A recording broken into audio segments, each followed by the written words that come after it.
Hey everybody, just want to remind you, well, before this commentary starts, that X-Men First Class is available to stream on these platforms. Of course, that's always subject to change at any moment, or if you're old-fashioned, you can always watch X-Men First Class on DVD. But anyway, sit back, relax, and enjoy my commentary companions episode of X-Men First Class. To me, my X-Men. Welcome to Commentary Companions. I'm your host, Tony Garcia, and today we are going to be looking at X-Men First Class, released in 2011. 2011 was basically a smorgasbord of superhero films. We had basically, if I'm correct, 4 Marvel superhero films and 1 DC film. Of course, the one DC film is an embarrassment Ryan Reynolds doesn't like talking about, but yeah, 4 Marvel films. 2 of them for the Marvel Cinematic Universe, and the other 2 are just non-MCU films. I'll be discussing the second non-MCU film very soon. Now, of course, I mentioned in, and also I just want to say that I have such a sentimental soft spot for X-Men First Class. I mean, I liked X-Men Origins Wolverine when I was 12, but I agree that X-Men First Class is a massive improvement over X-Men Origins Wolverine. And I also like that the film actually starts by featuring archive footage from the first X-Men film, even using the same child actor from the first X-Men movie. But yeah, you can definitely tell this is archive footage from the first X-Men film, but I think it works to the prequel's benefit very well, even if later on they use a different actor to play the young Eric Lenscher. And I didn't notice at first that they had featured new footage of Kevin Bacon as Sebastian Shaw. I mean, you don't notice it until much later. It's crazy kind of seeing this again after recording my commentary companions for the first X-Men film, which was technically my 3rd episode. And now here I am at episode 38. Yep. And that's when we have the new footage.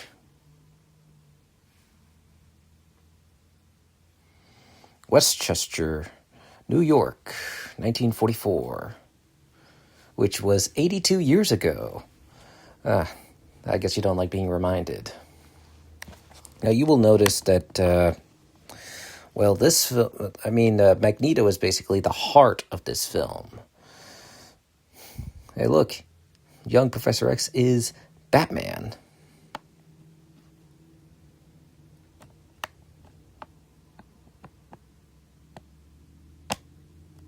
You know something is off.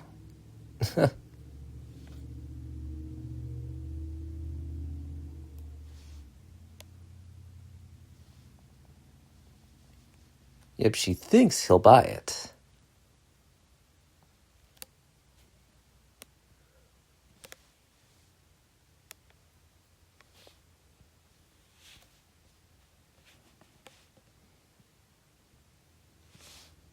Oh, that's crazy.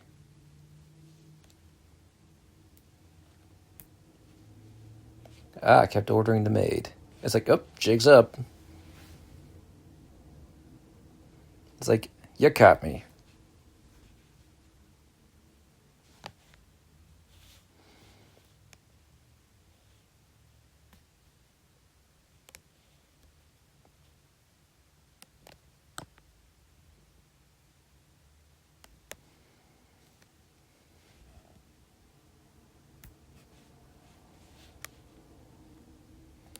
Yep, sorry, I'm just admiring this scene. I'm admiring this scene. Yep, but not DC's Raven. I kind of forget that Charles Xavier is wealthy.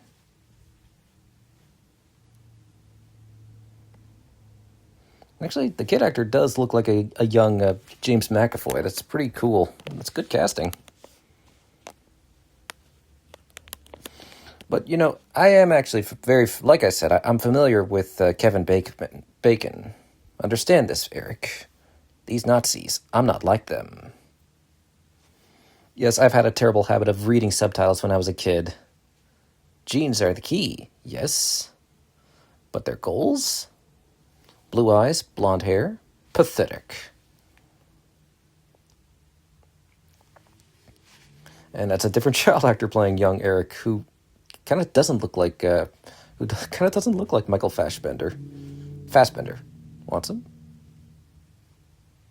I want to see my mama. That's very Polish. Genes are the key that unlocks the door to a new age, Eric. A new future for mankind. Evolution. You know what I'm talking about? Well, it's a simple thing I ask of you. A little coin is nothing compared to a big gate. Is it?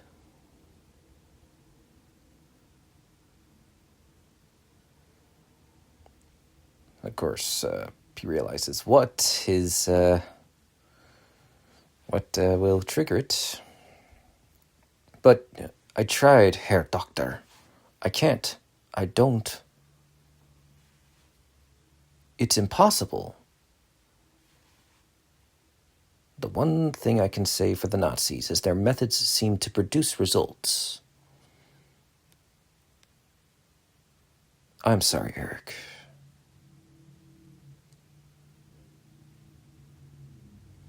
Ooh, all that stuff behind him seems very foreboding.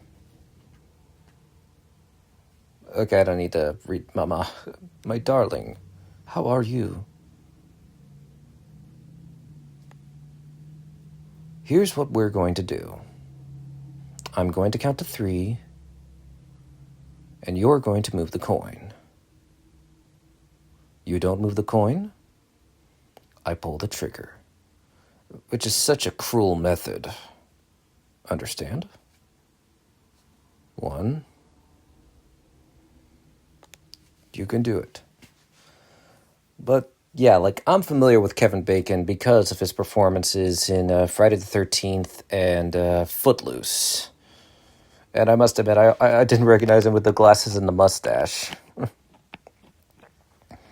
And I still think it's pretty funny knowing that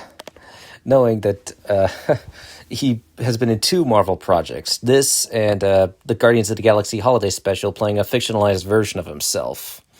Also, this is kind of inappropriately funny, but one time I remember watching X-Men First Class at home, and we were at this scene, and my dog Harvey, we thought he was going to throw up, but it turns out he just needed to burp, and he just made this amusing burping sound right as this scene was playing. It was kind of distracting. Yes, wonderful. Yeah, rage is the ultimate trigger for his powers. Actually, that kind of looked practical. Ooh, they're gonna have a splitting headache. Or a very fatal headache. Okay, that was mean.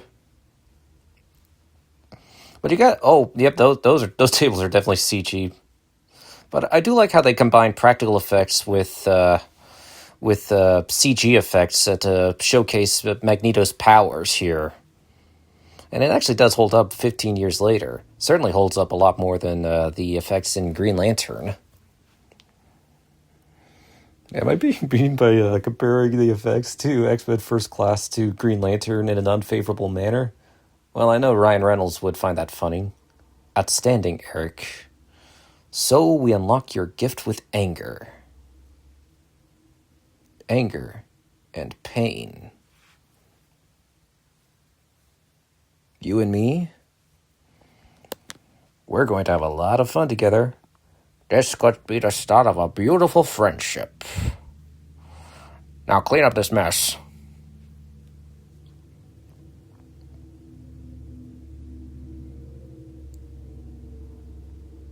Well, I know Crispin Glover would love that coin. After all, he loves Nazi memorabilia. Title card.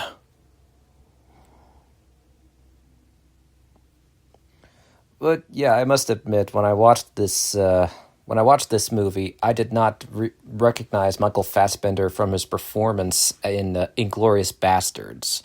I think it's kind of funny that, Sir Ian McKellen, who plays the older Magneto, pretty much he also played a Nazi war criminal in *Apt Pupil*, which was actually his first collaboration with director Bryan Singer.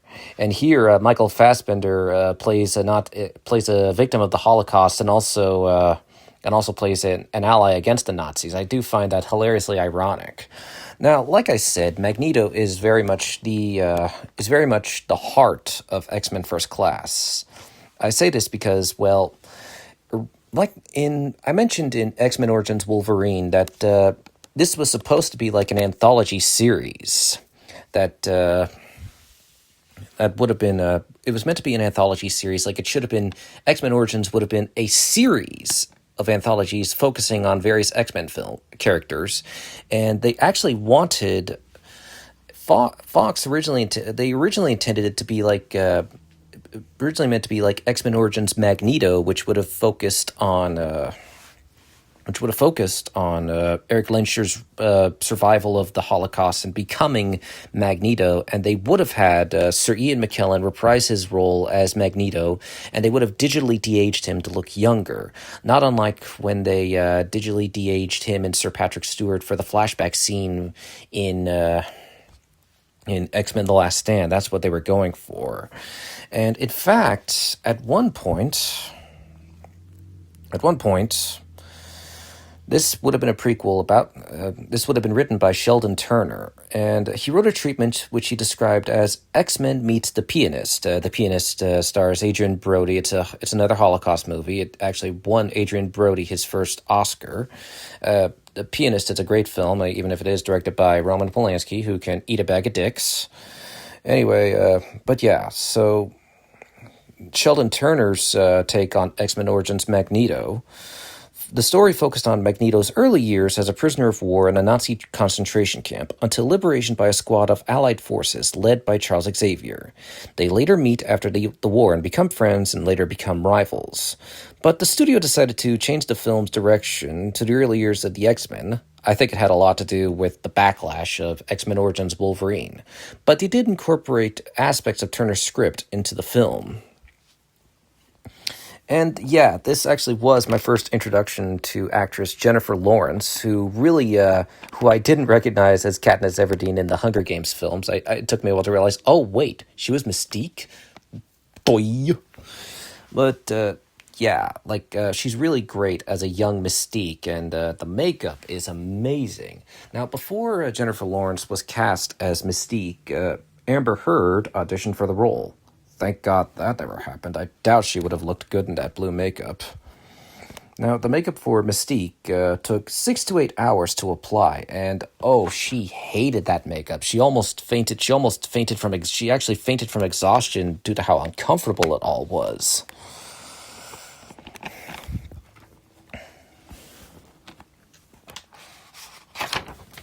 Now, 125 makeup artists worked on the film for this.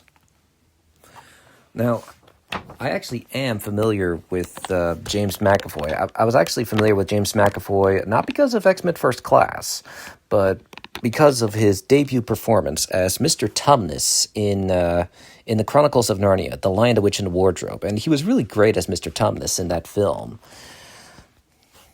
He's really good in that, and I love Narnia.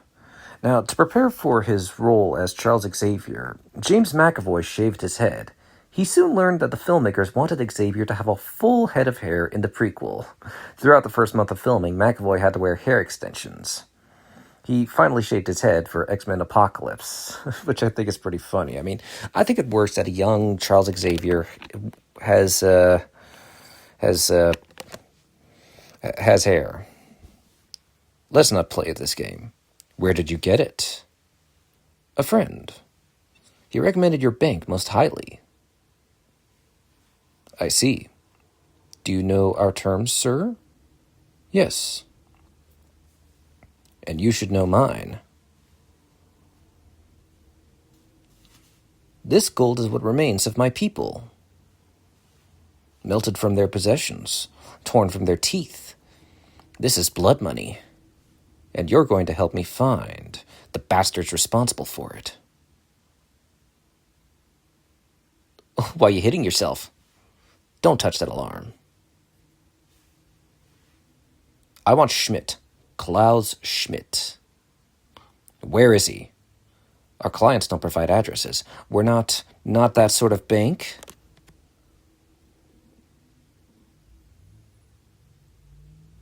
Oh, he's finding a gold metal tooth.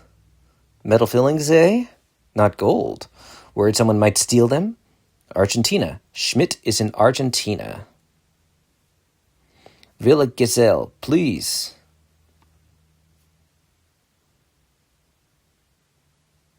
Oh, yeah, that's, Oh, well, actually. Oh, there. Oh, that must be the most painful removal ever. Thank you. Also, one thing, I would love to kill you.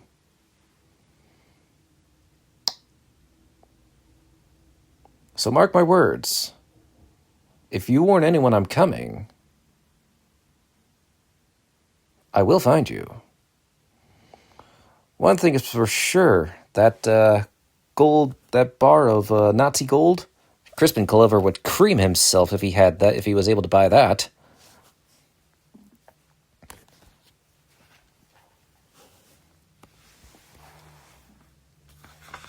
And there's Rose Byrne. Actually, this was my first introduction to Rose Byrne. You would think I would recognize her after playing one of the maids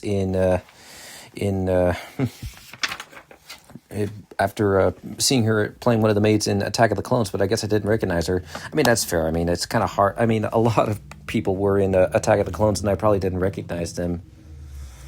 Let's see. Where did I write that fact?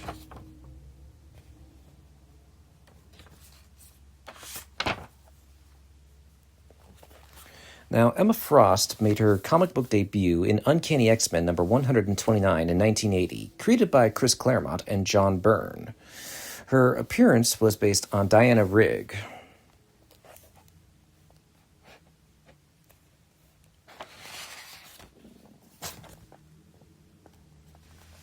I thought I wrote it down.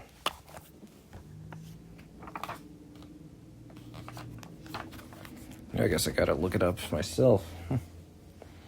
Oh yeah, earning that PG-13 rating. Strange, I thought I wrote the fact down, but I guess I didn't. Now, Moira McTaggart made her comic book debut in Uncanny X-Men number 96, created by Chris Claremont and Dave Cockrum.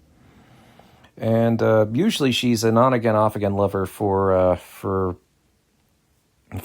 Charles Xavier. However, in 2019, they did a retcon that revealed that Moira was a mutant all along, with a rare power that let her redo her life every time she died. And but then she betrays the mutant cause and becomes an antagonist to the X-Men.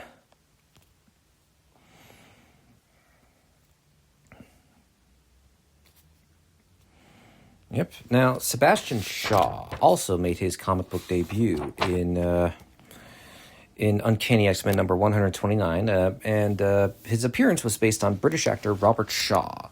Now Sebastian Shaw and Emma Frost are the founding members of the Hellfire Club and play a big role in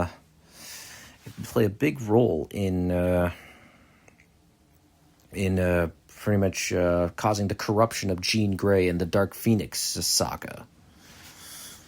I mean, but yeah, I wanted to mention that in my commentary companions to X-Men: The Last Stand, but it felt appropriate to mention that in this commentary companions episode for X-Men First Class. But yeah, this was actually my first introduction to Sebastian Shaw, because to be fair, I didn't read comics when I was in middle school.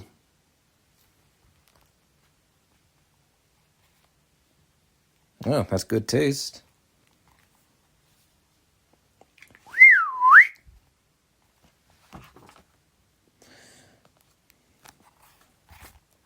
Now that's Riptide. And Riptide made his comic book debut in Uncanny X-Men number 210, created by Chris Claremont and John Romita Jr. Honestly, you should take a shot every time I say Chris Claremont. Then again, if you did make a drinking game out of this and took a shot every time I mentioned Chris Claremont, you would probably be hammered by the end of this commentary. Now, of course, Emma Frost made her debut as a villain, and sometimes she's kind of a villain, sometimes an anti-hero, and but usually, come on, where's that fact? Oh, there it is. Yeah, she's a diamond girl. Now, Emma Frost started becoming an ally to the X-Men in Uncanny X-Men number 314. She ended up joining the team in New X-Men number 114.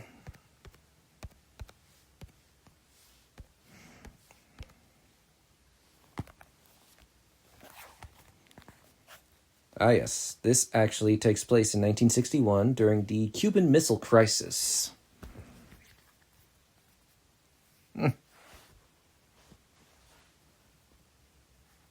Yep, Hellfire Club.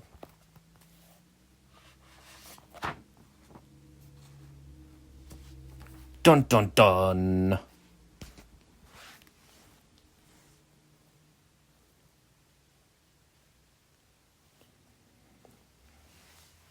Okay. Cuban Missile Crisis Summary. Now, the Cuban Missile Crisis. This was the 13-day Cuban Missile Crisis, which occurred in October of 1962, was a direct Cold War confrontation between the U.S. and Soviet Union over Soviet nuclear missiles in Cuba, 90 miles from Florida. President John F. Kennedy enforced a naval quarantine to half further shipments, leading to a tense standoff, which was resolved when Khrushchev agreed to remove the missiles in exchange for a U.S. promise not to invade Cuba and a secret removal of U.S. missiles in Turkey. What caused this? Following the failed U.S. Bay of Pigs invasion, Soviet Premier Nikita Khrushchev reached a deal with Cuba's Fidel Castro to place nuclear missiles on the island to deter future U.S. aggression.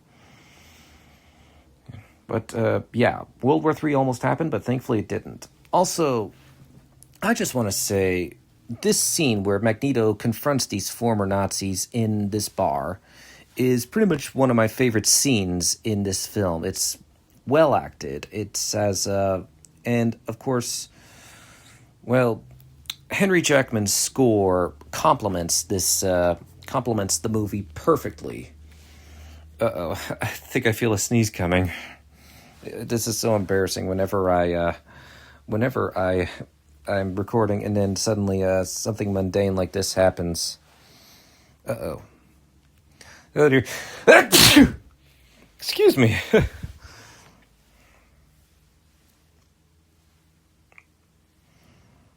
Now, to prepare for his role as Eric Lehnsherr, Michael Fassbender studied Sir Ian McKellen's performance as Lehnsherr in the previous X-Men films, but also looked through the comics as he decided to make his own version of Magneto.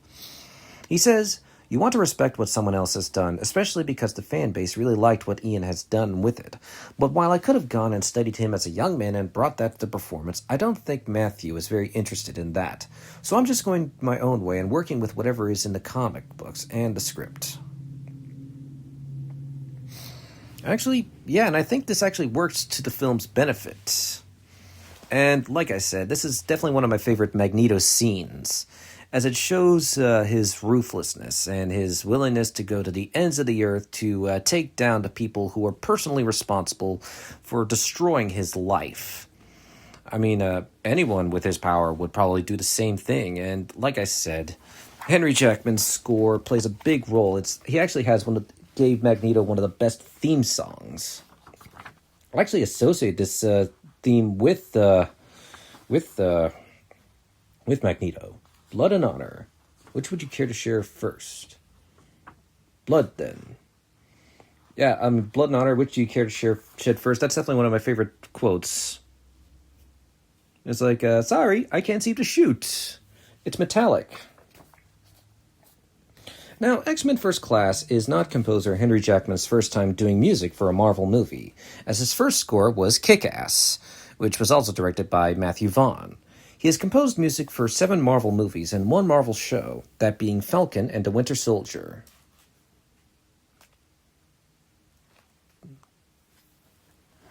That is also one of my favorite quotes. The Frankenstein's monster.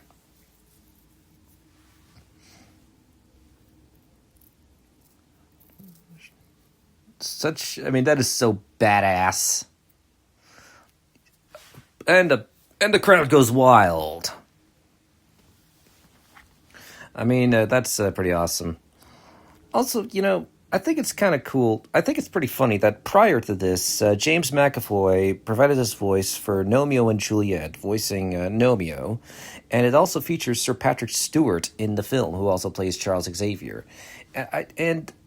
Romeo and Juliet is definitely it's a kid's film. It's definitely something that people look down upon, but casting Sir Patrick Stewart as a statue of William Shakespeare was actually pretty much one of the few good things about the film.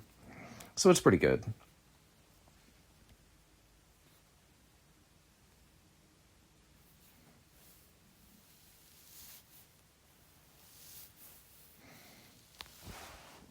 Groovy mutation. As a nice reminder that this takes place in the 1960s. Business! Now, X-Men First Class was written by Matthew Vaughn, Ashley E. Miller, Zach Stentz, and Jane Goldman, with the story from Bryan Singer and Sheldon Turner. And of course, Sheldon Turner contributed a lot, as I mentioned earlier. Now, of course, Sheldon Turner has also written for The Longest Yard remake starring Adam Sandler, The Texas Chainsaw Massacre, The Beginning, and Up in the Air.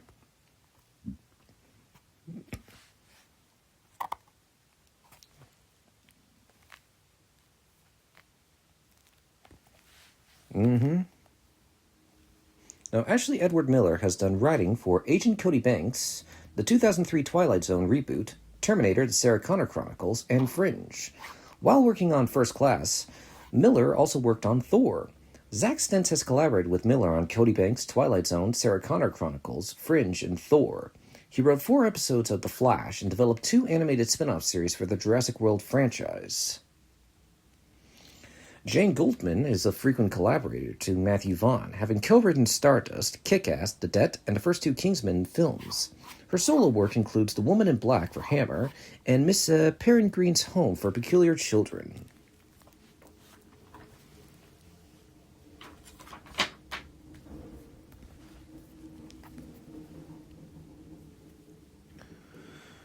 Now, Colin Firth and Kevin Bacon were Matthew Vaughn's top 2 choices to play Sebastian Shaw. In fact, Mark Strong was also offered the role of Sebastian Shaw, but he turned it down, most likely to work on Green Lantern. Not a great plan. But yeah.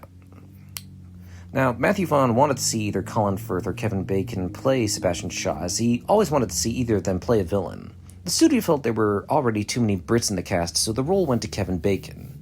Vaughn later cast Colin Firth in the first 2 Kingsman films, which are based on a comic book originally published by Marvel under its imprint Icon Comics. Icon Comics also published Kick-Ass, the comic book series, which is why it technically counts as a Marvel movie.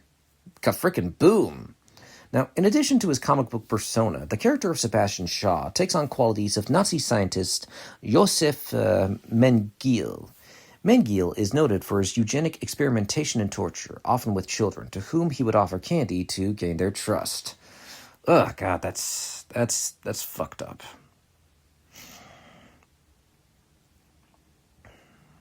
Now, Stan Lee does not make a cameo in this film. He was unable to participate because they shot it too far away.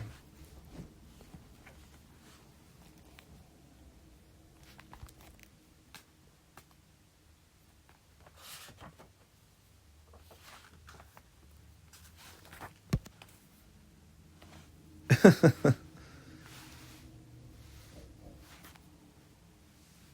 that's pretty, Striker. Uh-oh.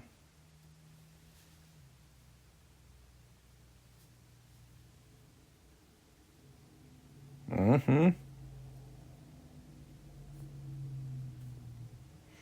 Well, time to save it.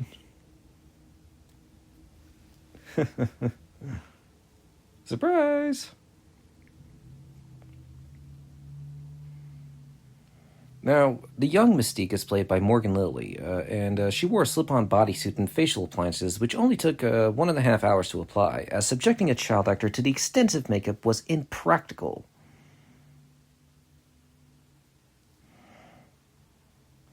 Now, many of the pieces to the original Mystique costume worn by Rebecca Romaine were used for this film. Now, Matthew Vaughn instructed the cast to do away with all accents in their performances. James McAvoy had planned to copy Sir Patrick Stewart's voice, since McAvoy was going to play a younger version of Stewart's Xavier, but Vaughn quashed it. Vaughn also told Rose Byrne that Moira McTaggart would not have her trademark Scottish accent in the film, to the Scottish McAvoy's mild disappointment. Yeah, I kind of forget that. I kind of forget that James McAvoy is Scottish. Shows what a dunce I am.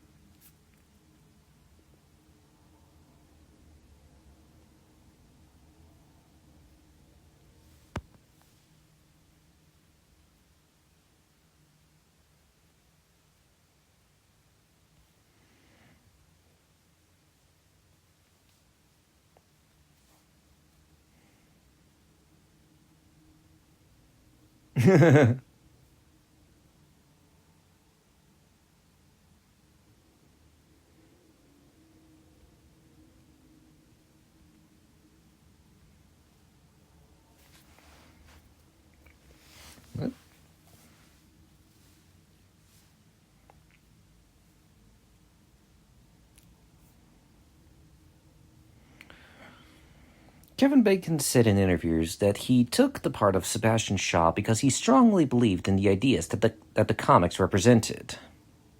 Ooh, whopper headache. What kind of greeting is that? After all these years. According to visual effects supervisor John Dykstra, the biggest problem was with depicting Emma Frost's diamond body without looking like she was made of jello or the polygon model of a human being. The morphed Frost was rotomated into January Jones in the live-action plates while still retaining the actress's eyes and lips. As the character kept on going in and out of her diamond form, a motion capture tracking suit could not be employed, so the effects team used a jumpsuit covered in mirrors.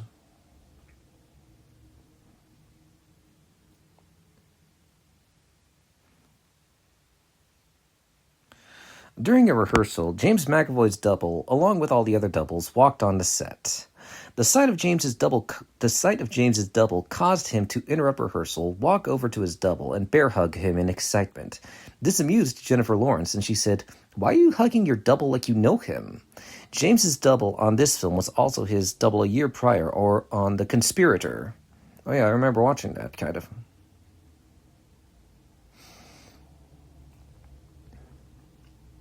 The filmmakers hired an X-Men specialist to help the cast understand their roles.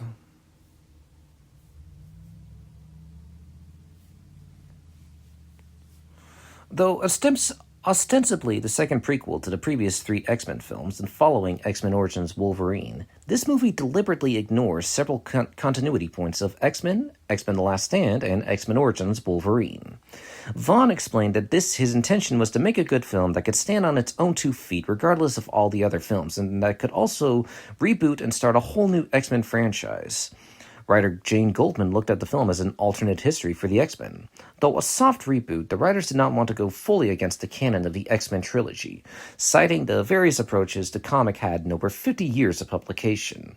Considering the later trend of multiverse movies such as Doctor Strange and the Multiverse of Madness and The Flash, a possible in-universe theory could be that Wolverine and First Class already take place in a universe that is similar but slightly different from the one established in X-Men 1 through 3.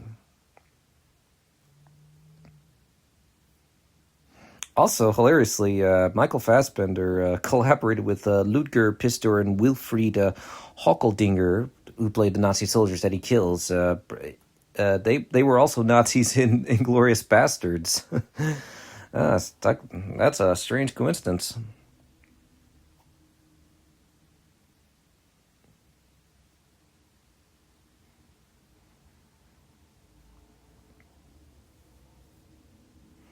Now, Bryan Singer was approached to direct the film in October 2009, but in March of 2010 declined due to his commitments to Jack the Giant Slayer, and was replaced with Matthew Vaughn.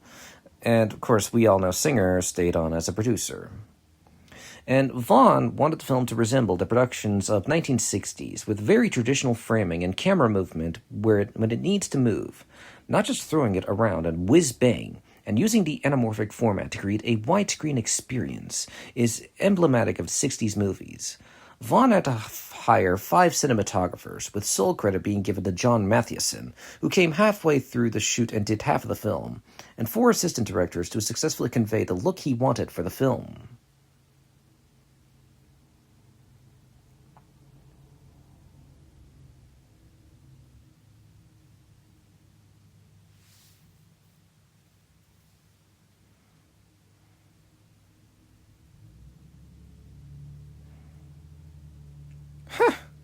Like I would say this fact.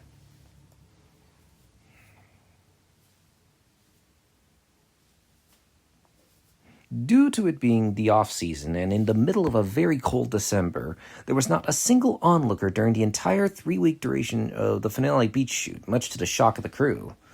Sorry for the spoilers.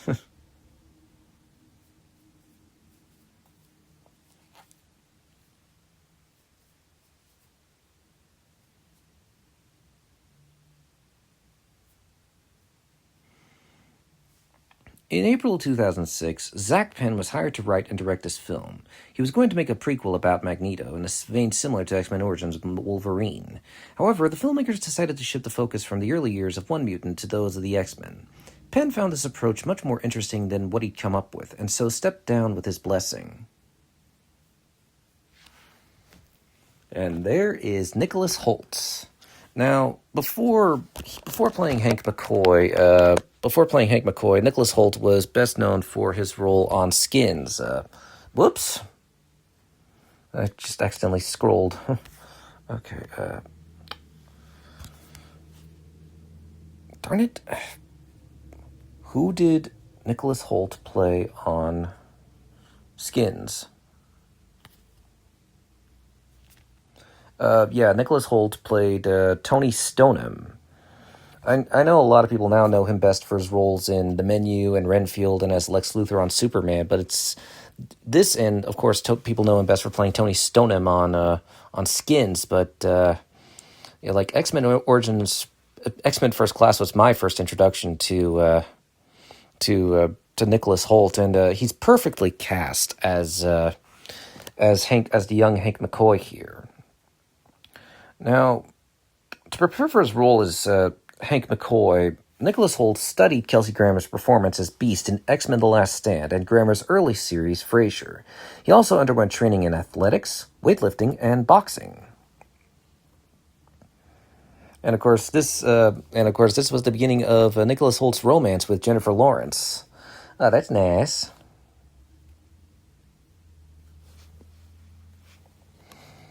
Also, I like that they use a young Beast.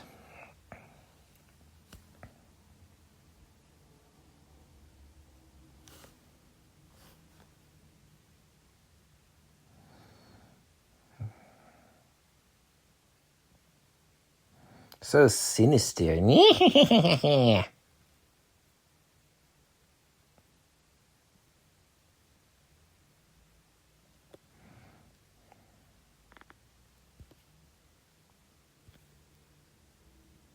Now, the cities of 1960s Washington and Moscow were created based on photographs of the actual cities. The Russian one in particular had its vehicles and military hardware based on videos of a 1962 Red Square and a digital army doing an actual Soviet-style march. Also, this was the first time Michael Fassbender and James McAvoy had collaborated since Band of Brothers.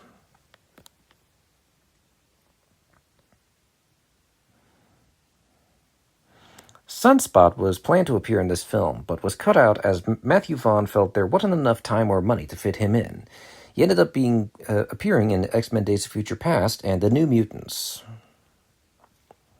Bryan Cranston also turned down the role of Sebastian Shaw in favor of Drive. He ended up working with Matthew Vaughn on Argylle.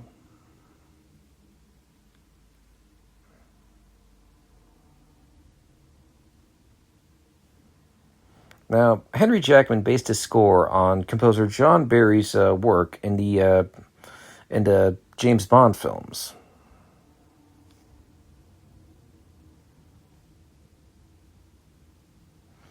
The cast and crew stayed in hotels on Jekyll Island, located quite literally across the street from the beach in which the finale scene was shot. This made commuting to set each day quite easy. Now, Vaughn cited the first two X-Men films, Batman Begins, the Star Trek series, and the 1960s Bond films as major influences on this film.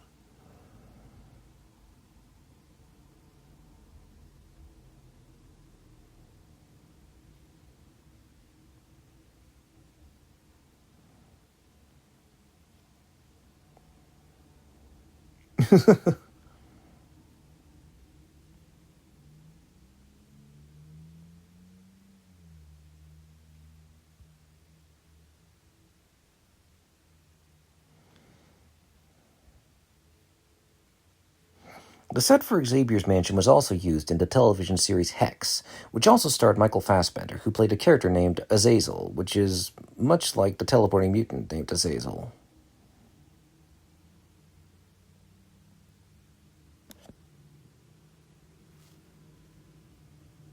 This won't hurt a bit.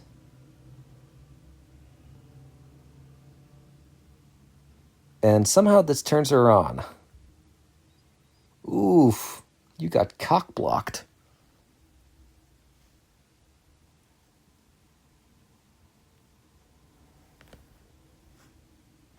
Now, the War Room set is based on the War Room set in the iconic Cold War thriller Dr. Strangelove, or How I Learned to Stop Worrying and Love the Bomb. Man, that's a mouthful.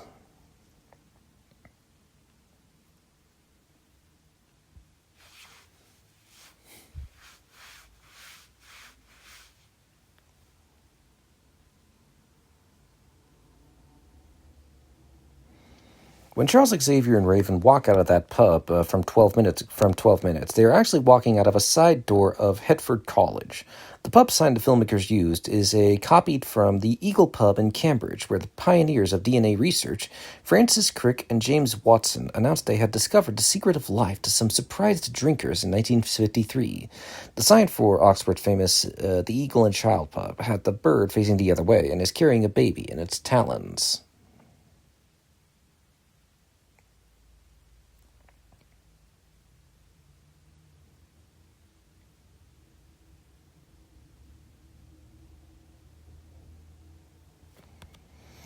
When Charles and Mystique are in the CIA headquarters, two figures are on the screen. One is a replica of Rosalind Franklin's X-ray crystallography analysis of DNA, which proved its double helical shape and for which James Watson and Francis Crick won the Nobel Prize. The other seems to be the actual diagram for double helical DNA that was published in Watson and Crick's 1953 paper. Wooden lamps in Charles's mansion show a similar shape when Charles and Eric are playing chess.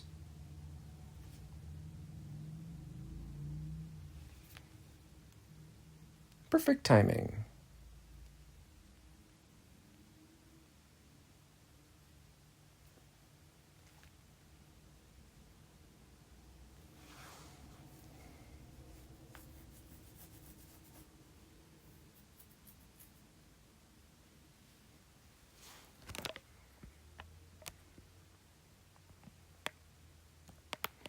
Either I do this with Eric or I do it without.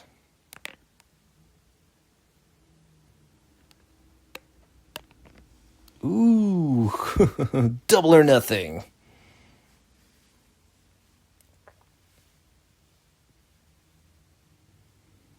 I actually like that this is a practical set. It feels believable. Yep, the famous Cerebro. Now, Cerebro made its first appearance in X-Men number 7. I didn't realize this until I looked it up just now. I should have written it down. I'm such a dunce. Now, Taylor Lautner was considered to play Hank McCoy, but he dropped out due to scheduling conflicts, most likely with the other Twilight films. I mean, I'm glad that he wasn't cast, because Nicholas Hoult does such a great job playing the young Hank McCoy. He's perfect, you know? And he's also great as Lex Luthor. I mean, when I first saw him as Hank McCoy, I never imagined 14 years later he'd be playing a great Lex Luthor.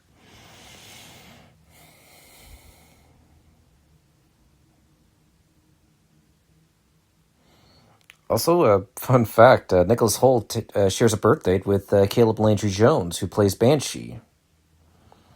Now, there are about 1,150 visual effects shots in the film. And there's Storm. And also, that kid with the sunglasses playing baseball, that's a young Scott Summers.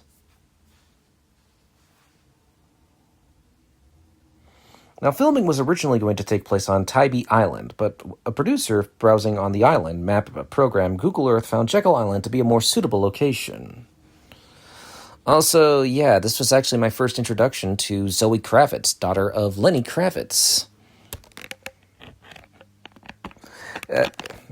Okay, wait. Oh, yeah, okay. I guess I'll state the fact. Let me find it. You cats.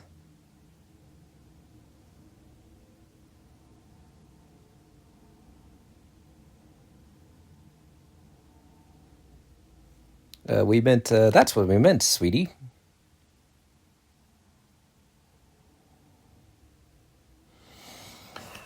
Yep, now, Zoe Kravitz plays Angel, but not founding member Angel, you know, who's a guy.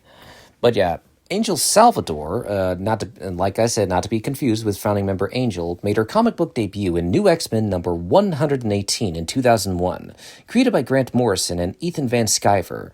In the comics, she's known as Tempest.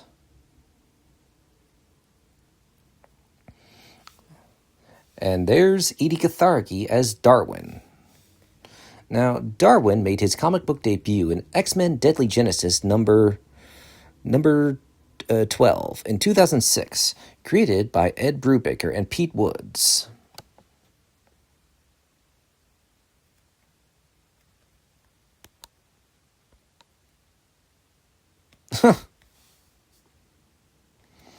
Now, Havoc, that's Alex Summers, made his comic book debut in X-Men number 54, created by Arnold Drake and Don Heck. You know, I know Caleb Landry Jones best for his performance in Get Out, but yeah, this was technically my first introduction to Caleb Landry Jones. And here and Banshee made his comic book debut in X-Men number 28, created by Roy Thomas and Werner Roth. And Caleb Landry Jones was so happy to know that he was cast as Banshee and didn't have to play someone like Batman or Spider-Man due to his red hair. All right, here we go. This appearance made me double over when I first saw it.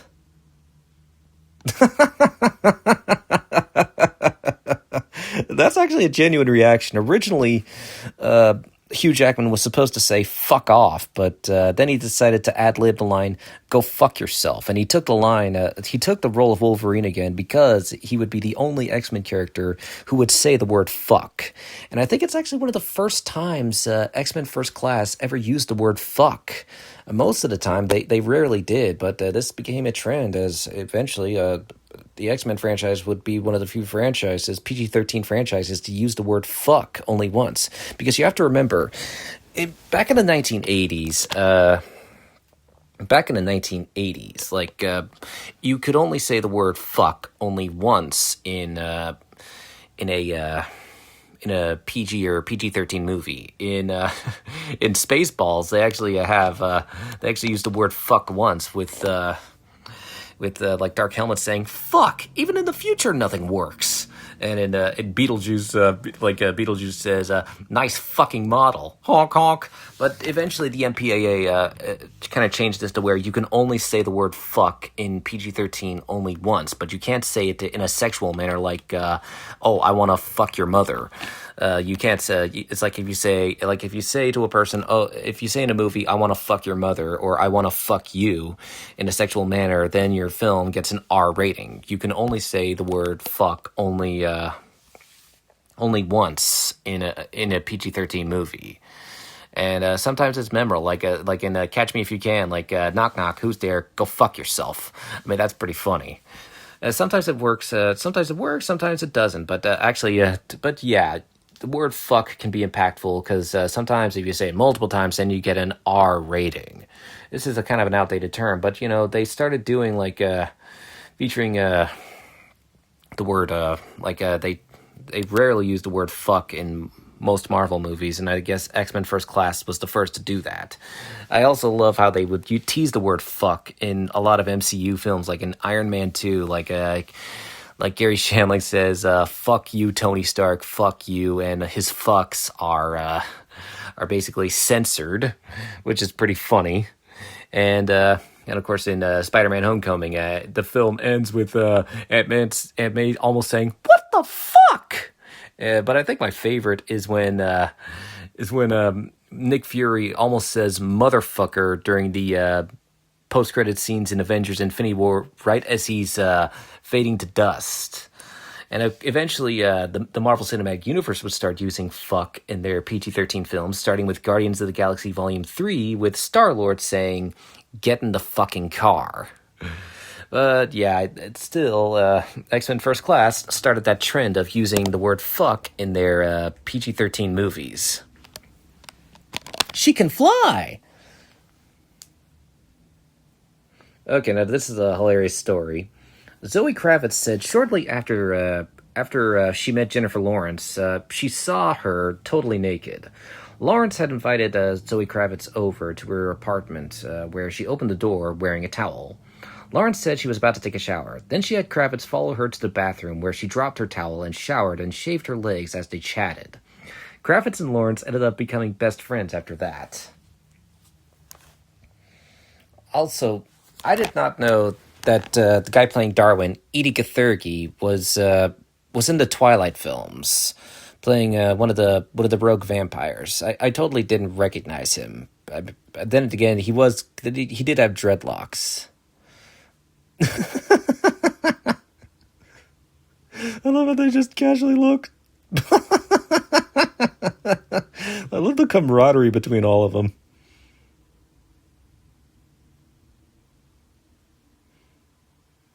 Whoa, that looked practical right there. But that's pretty funny. But yeah, I also, and of course, I didn't recognize Edie Gathurgi as Mr. Terrific. I mean, to be fair, I hadn't seen him in anything else, but it's kind of crazy knowing this.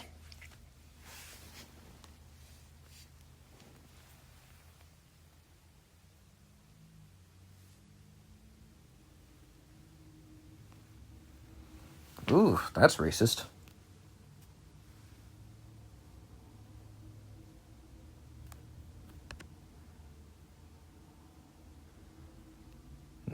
Yeah, exceptional bunch of young people, but hey, they're young people, and this is the 1960s. Of course, they want to have fun. It really does look like the actors are having fun here.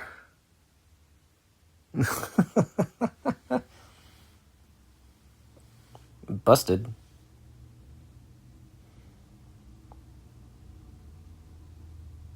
Now, Rose Byrne was cast late in production, which had already begun by the time she was picked for the role.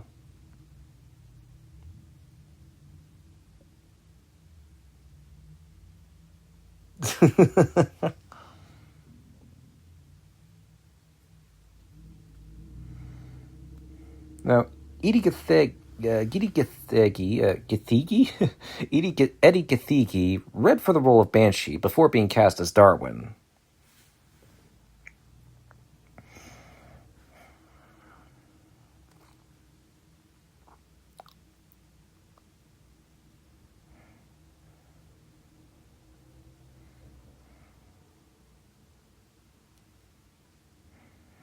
Now, Alice Eve was originally cast as Emma Frost, but a deal couldn't be reached, and she was eventually replaced with January Jones.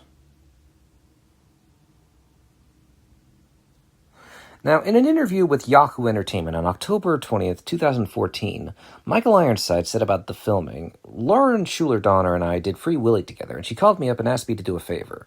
She told me she had a 3-day part in the X-Men movie, and I always get nervous around comic books. She said, I want you to come down and play an admiral. The director hired this other actor to play the role and the other 2 actors to be his adjacent officers, and they've been on the scene for 5 days, and it's going nowhere. It's backing everything up. We've got to get this set out of there because we've only got so much space at the studio. I'm going to pay you very well. When you go on set, it's going to be very tense because you're representing my choice over the directors, and you're replacing 3 actors. Nobody's going to fuck with you. So I got fitted for my costume that afternoon and was on set the next morning. The director was obviously miffed that I was there. He ignored me for a bit, so I thought, I'll just pace myself. At one point, he was talking to the DP, director of photography, about a shot, and I came over and made a suggestion. I saw his black stiffen, but when I finished explaining, the director of photography said, that would work. We finished the scene in a day, the same scene that I'd been fucking around with for 5 days. I totally forgot Michael Ironside has been first class, but...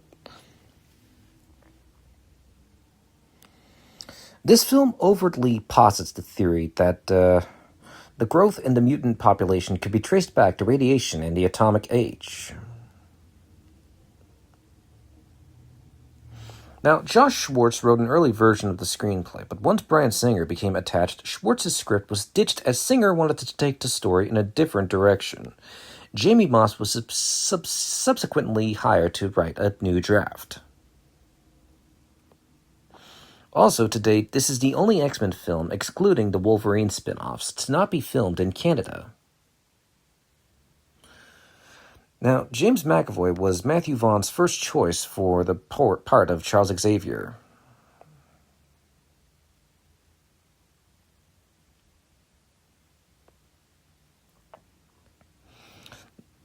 Now, transforming Jennifer Lawrence into Mystique would, like I said, took 8 hours, and initially the actress's skin would break out into spots. I mean, that's gotta hurt. I'm sure she does not miss playing Mystique. After filming had been completed, it was realized that the climax of the film simply wasn't going to work. Reshoots continued through April 2011, leaving only 3 to 4 weeks in post-production before the film's release in June. Matthew Vaughn admitted that he had never worked under such pressure before. Oh, my. As the film is set in the 1960s, Matthew Vaughn deliberately shot it in the style of filmmaking from that period.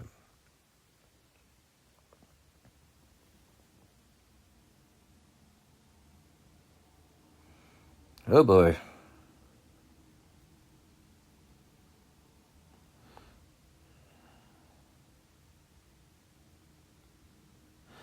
Now, Kevin Bacon happily agreed to play Sebastian Shaw as he was a big fan of Kick-Ass. Fair enough.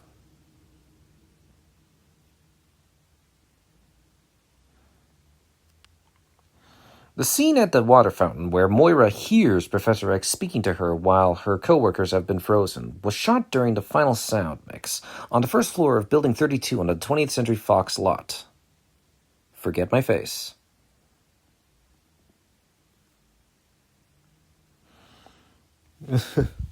Okay, this scene it's actually pretty funny because technically this guy is technically fucking himself. And I doubt she likes that cracker.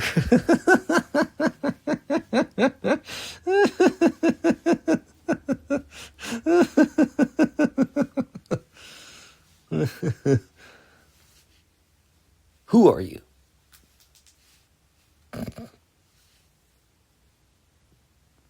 And he's out like a lump.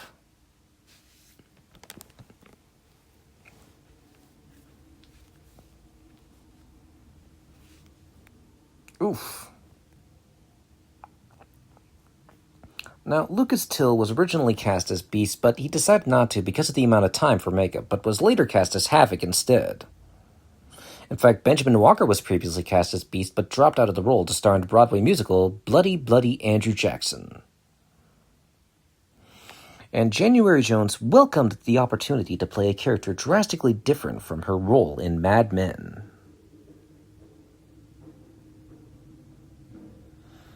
Now, Josh Hutcherson and Aaron Taylor Johnson were rumored to play Cyclops, but the character was not included in the film. And of course, we all know who would ended up playing the young Cyclops in the later films, and I'll talk about that later. Now, this was shot over a period of 4 months, that is, before the whole reshoots, as I mentioned earlier.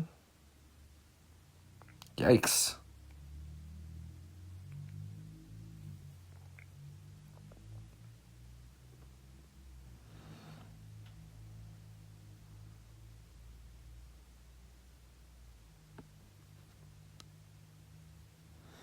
Now, like I said, Emma Frost was supposed to appear in X-Men The Last Stand when Bryan Singer was still set to direct, with Sigourney Weaver eyed to play her.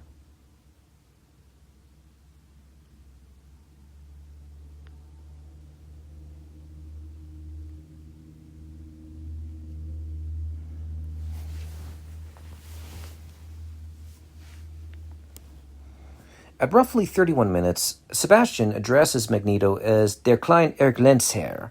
This is the only moment in any live-action X-Men media, perhaps any X-Men movie or show, where Magneto's surname, Lenzherr, is pronounced correctly. The correct German pronunciation is Lenzherr, so I'm pronouncing it correctly here. Whereas most X-Men adaptations have characters, including Magneto himself, pronounce it Lenscher.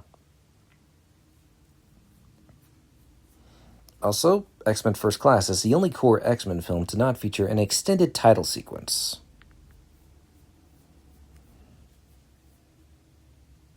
Sarah Harding was called back 3 times for the role of Emma Frost.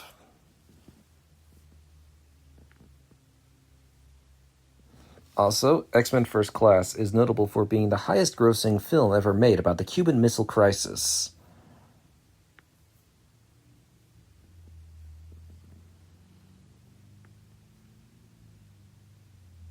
Bye.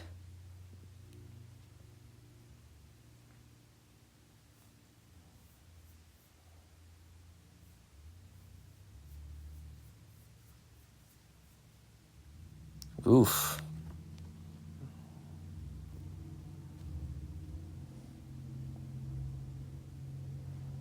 Yeah, Jennifer Lawrence was keen to do a lighter movie after the heavy dramatics of her breakout film, Winter's Bone.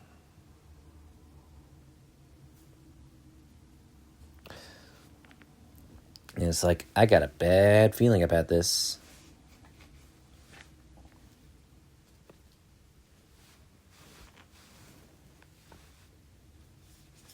It's like, that's not a good sound. There's Azazel.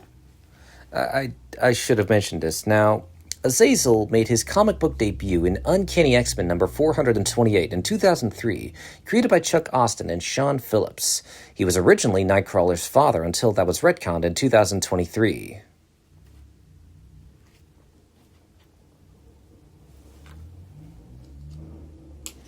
I mean, Kevin Bacon definitely looks cool in that helmet. No more evolved people.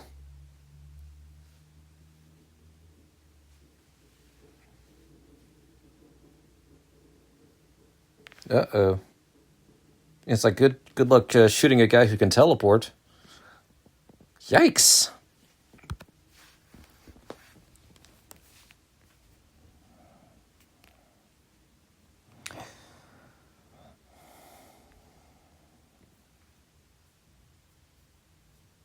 Huh.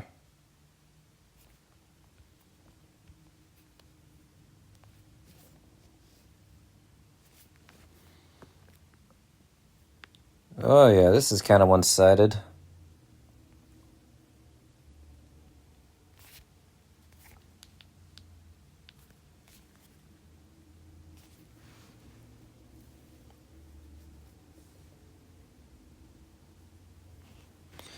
Yep. It's like, you underestimate them. Oh, talk about putting his foot down. Maybe they were right to say get back.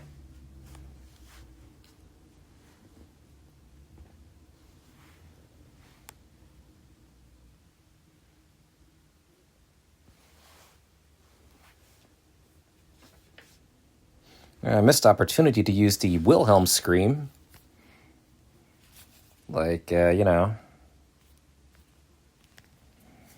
they could have used, They could have used it like around here, like that would have been. Maybe that would have been distracting. Oof.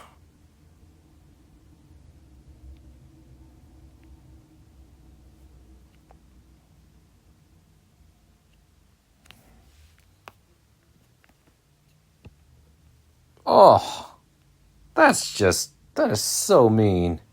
That is cold.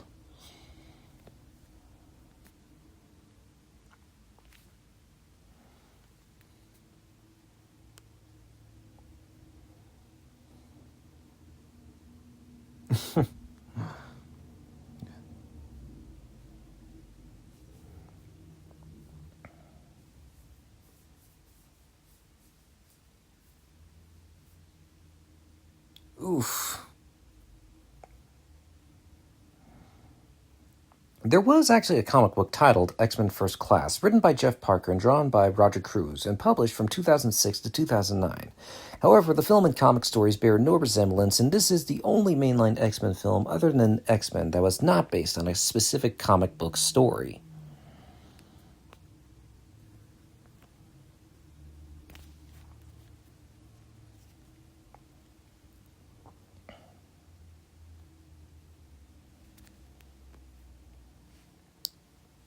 Well, that's discriminate.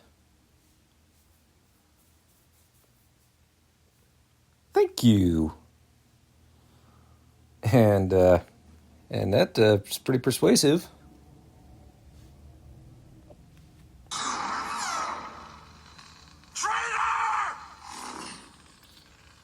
Yeah, sorry, I couldn't resist. Yeah, I couldn't resist using that clip.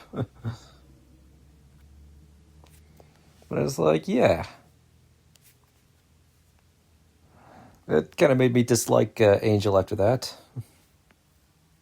Well, specifically the character, not Zoe Kravitz. And of course, later on, she'd play Catwoman and also Mary Jane in Spider-Man Into the Spider-Verse.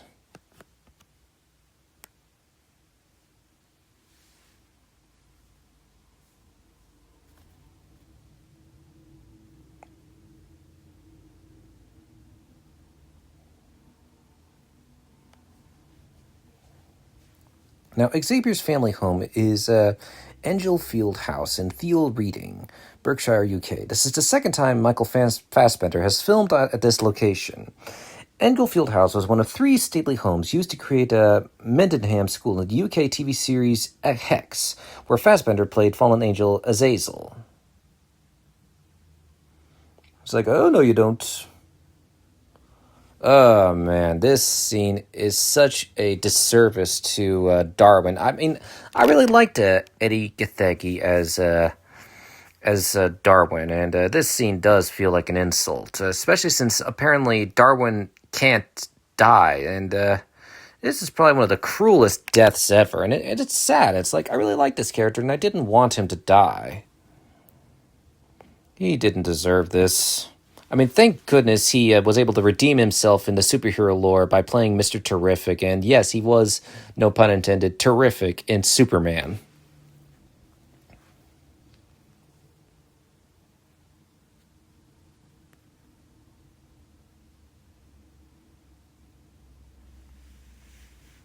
Now, Jason Fleming and Raid Serbedzha, the Russian general, both appeared in Snatch, but did not share screen time.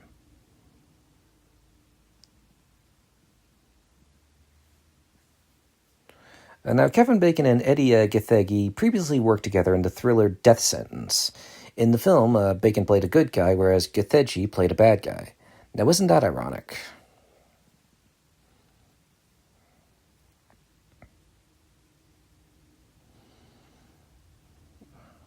Also, I can't wait to say this fact once Chuck comes on screen.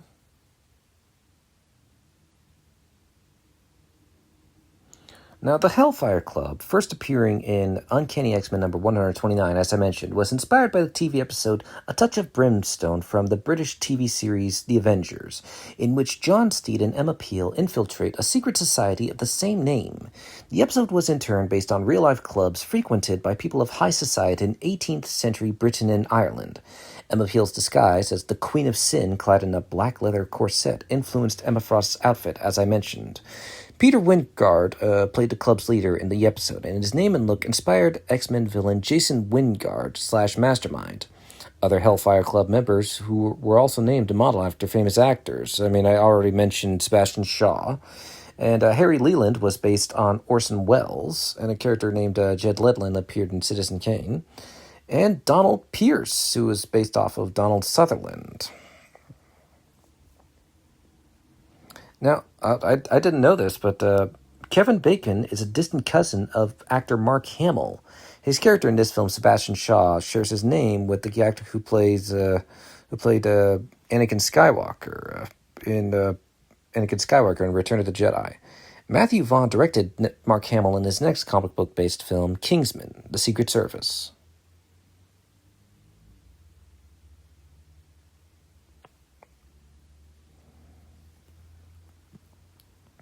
Now, Jason Behr, Boyd Holbrook, Jonas Armstrong, Patrick J. Adams, Jamie Dornan, Tom Parker, Matthew James Thomas, Andrew Garfield, Aaron Taylor Johnson, Eddie Redmayne, Frank Dillane, and Jack Houston screen tested for several characters in the movie. With Garfield also testing for Hank McCoy. And eventually they would all play their own X-Men characters.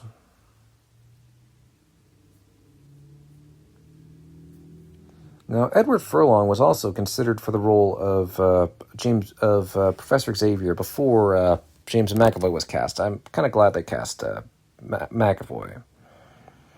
And Monica Keena was also considered for the role of Moira McTaggart.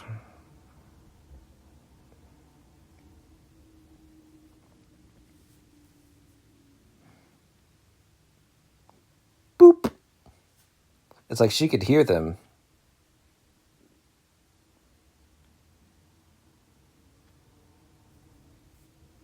Ooh, that's cold.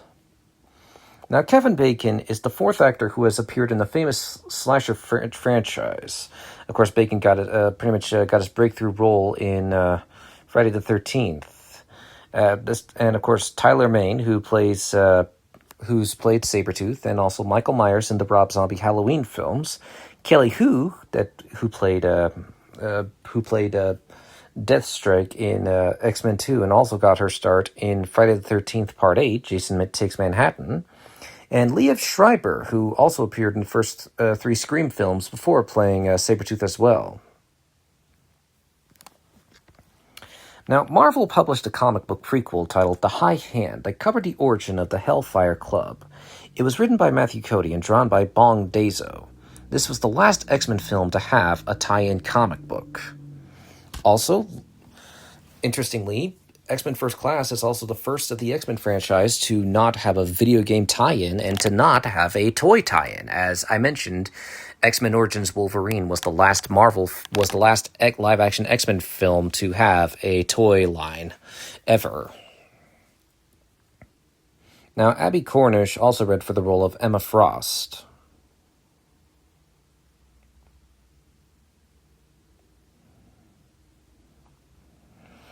In Las Vegas during the casino party, the song Palisades Park by Freddie Cannon can be heard playing. One of the lyrics in the song that can be heard clearly is, "We ate at a hot dog stand."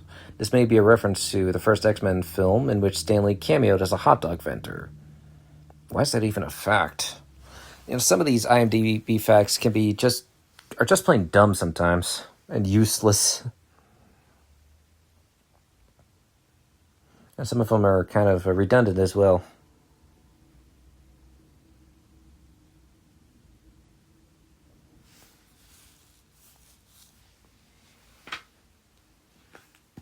Holy escalation, Batman.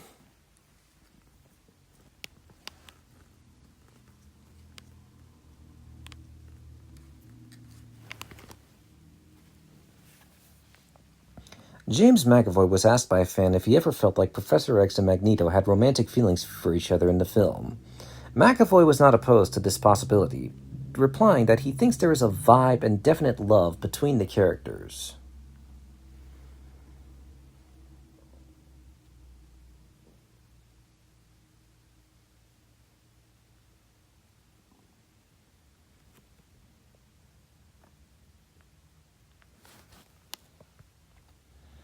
Robert Pattinson expressed interest in playing Magneto, saying, "My little cousin tells me I look like Magneto, so I guess that's who I should probably play." I mean, if he wanted to get out of Twilight, yes, I think he would have been perfect as a young Magneto.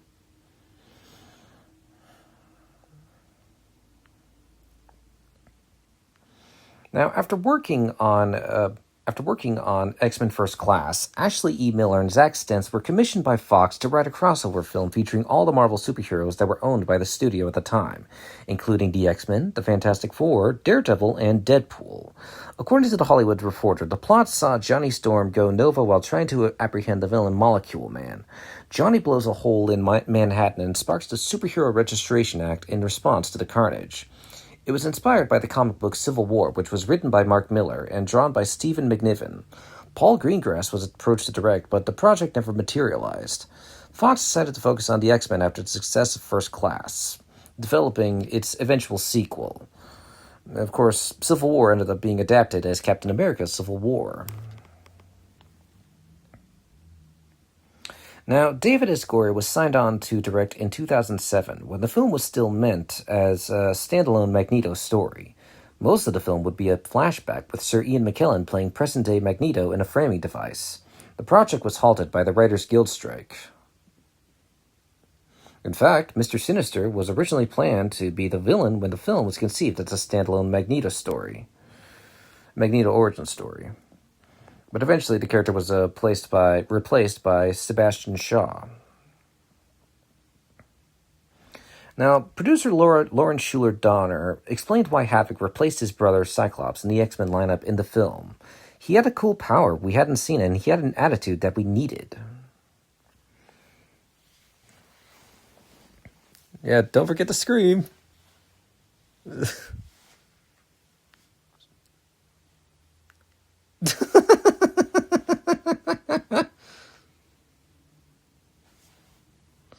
I have to set the beast free. Oh, his feet look so cramped. This is no surprise. James McAvoy was the first actor cast in the film. And producer Lauren Schuler Donner first proposed a young X-Men film while shooting X-Men 2, but it was shelved in favor of X-Men The Last Stand. Now, producer Simon Kinberg first approached Matthew Vaughn to direct immediately after seeing his film Kick-Ass. The two began discussing the project at a restaurant, where past X-Men director Bryan Singer also happened to be dining that same night.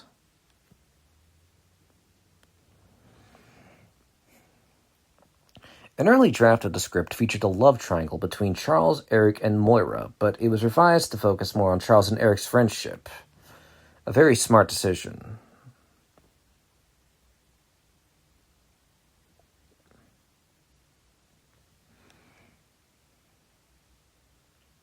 Oh, that is such a dick move.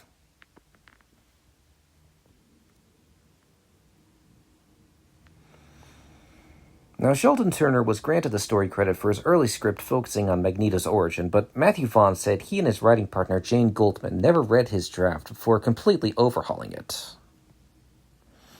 Now, the film was originally conceived as a high school story focusing solely on the establishment of Xavier's school, but it was scrapped for being too similar to the Twilight films. According to producer Simon Kinberg, all the rewriting, preparation, casting, and rehearsing for the film took no more than 6 months.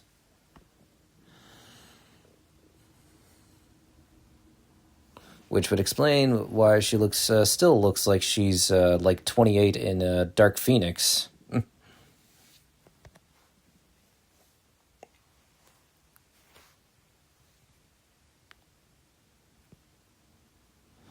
Now, the film was on the shortlist for the Academy Award for Best Visual Effects, but was not nominated.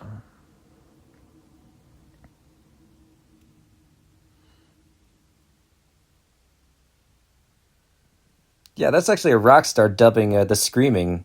It really does work.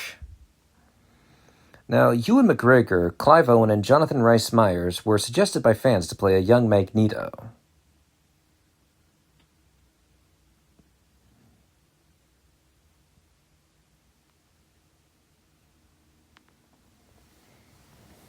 A target. Now, Sebastian Shaw's plan to provoke a nuclear war between the United States and the Soviet Union was inspired by You Only Live Twice, in which Ernst Blofeld had the same goal.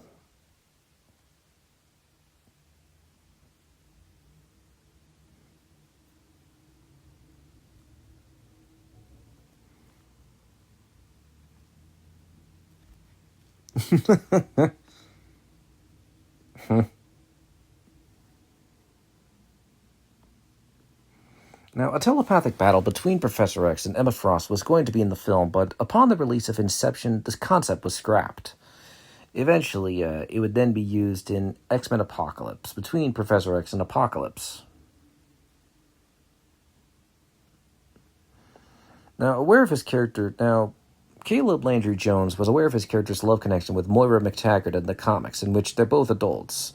So Caleb tried to look at her a bit more differently always when he could on screen, so fans would notice it.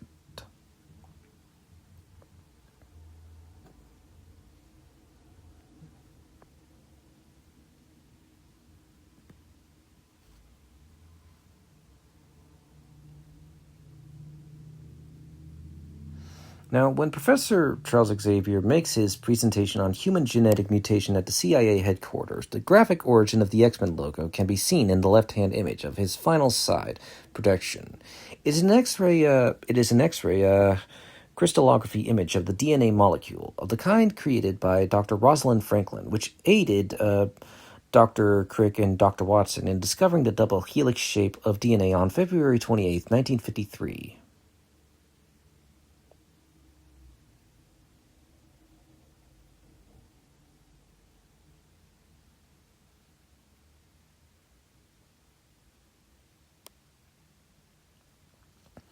Actually, this is crazy, but despite being the main hero, Charles Xavier never comes into contact with the villain Sebastian Shaw. I never realized this until just now.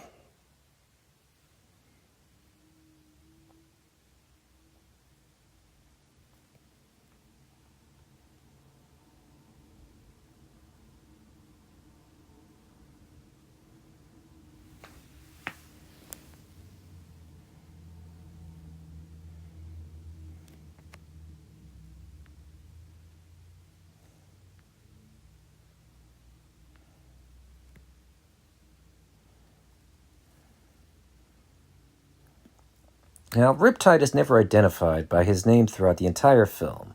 Neither his real name nor his alias is ever spoken or written anywhere until the end credits. Oddly, in this anonymity even carries on into the next film. In the sequel, all the missing mutants are acknowledged to have died in the interim between the Cuba incident and the Paris Treaty, either via dialogue or pictures.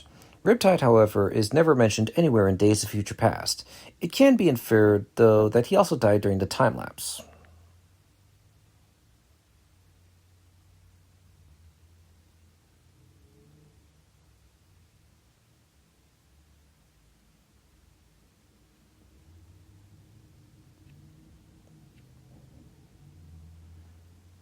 Yep, one line was changed in the famous John F. Kennedy speech of October 22nd, 1962. The changed line was voiced by Jim Meskimen. The original line was, "It shall be the policy of this nation to regard any nuclear missile launched from Cuba against any nation in the Western Hemisphere as an attack by the Soviet Union on the United States." In the film, the line goes, "To regard any nuclear missile crossing the embargo line that now surrounds Cuba as an attack by the Soviet Union." Big difference. Also, I apologize if my impression of John F. Kennedy is shitty. Ooh, so glowing green. That looks sinister.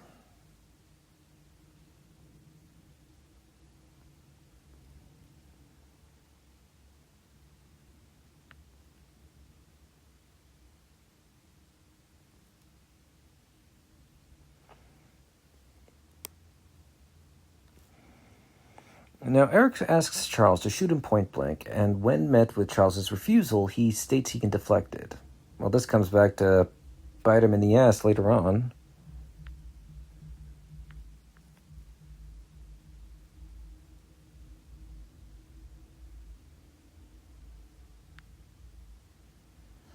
Yeah, now, Eddie Gathegi was disappointed with Darwin's fate. I called my agents to say, hey, listen, I have a problem with the fact that this character is the only black character in the film aside from Zoe Kravitz's character. I am also the only mutant who meets an untimely demise halfway through the film. It was 2009 at the time, and I was like, killing the black guy first is so played out. I can't do this. They assured us that it was essential for the storytelling in order to motivate the mutants to avenge my death. They also fully intended to bring my character back as they do in the comics. Darwin can't die. He regenerates. So we held on to the hope that they would honor their word. When it didn't come back for X-Men Apocalypse, I just knew it was done. Yeah, I feel bad for him.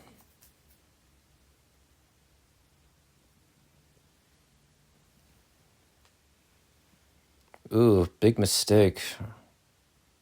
It's like, what'd you just say?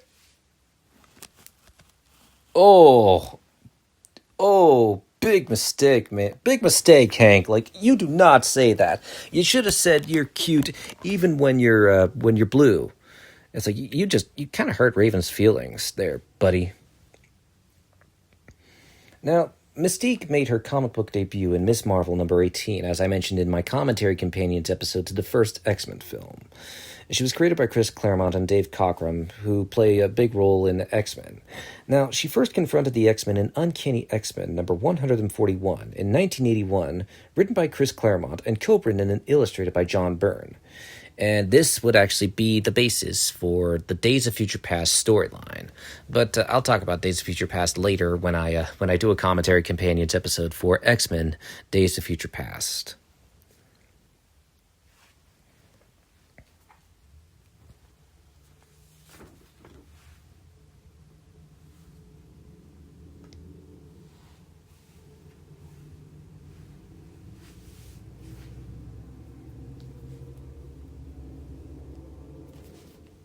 Or they might make a cover-up.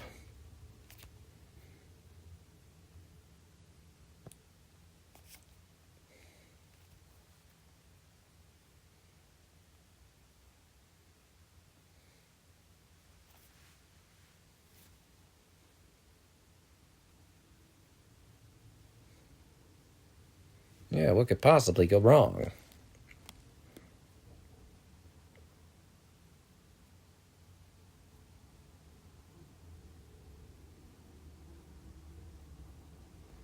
I mean, both aren't wrong.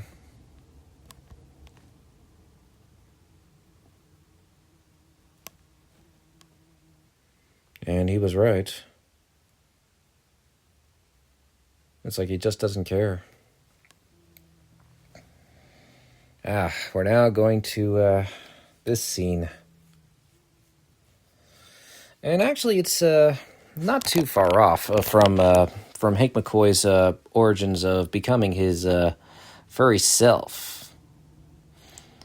I mean, in the comics, specifically Amazing Adventures number 11, this was Hank was trying to cure himself of his condition, and he hoped that it would work.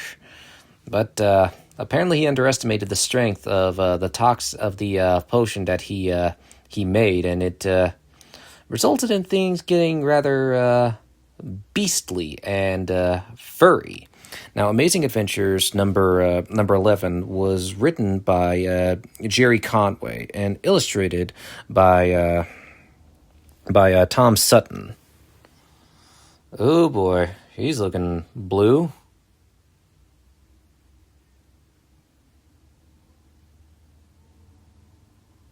I wonder if this gave kids nightmares. What, no roar? Also, I like that the reason he's blue here is because of Raven's DNA.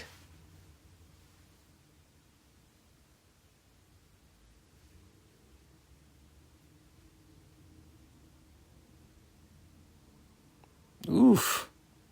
It's like too angry to be horny. I'm driven by revenge, not horniness. Ah, here's the origin of that meme. Was it the real Raven?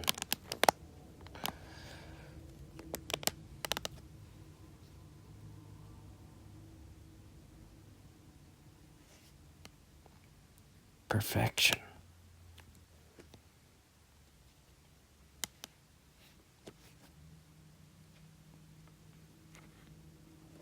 It's like, fuck modesty.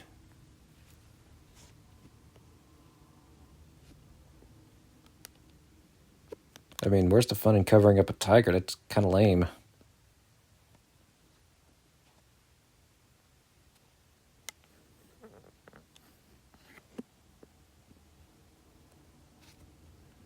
Smoochy, smoochy. And she's like, yeah, being naked is rather nice and, I love the breeze. But yeah, that makeup is a work of beauty.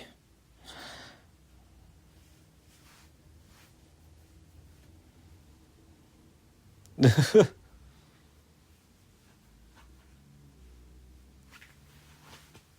you like what you see?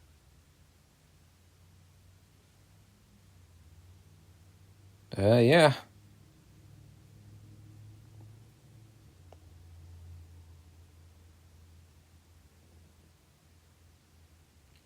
She's like, oh, seriously?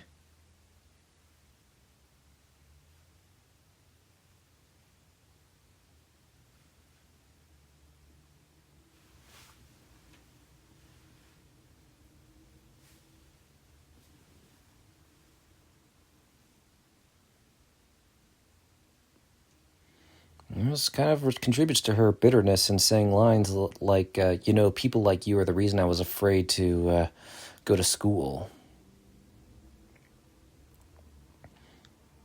Oof, what a mess.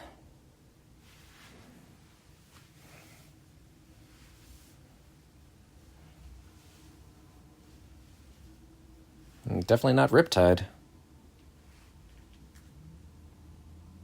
I mean, I think Raven assumes, oh, he didn't take it well.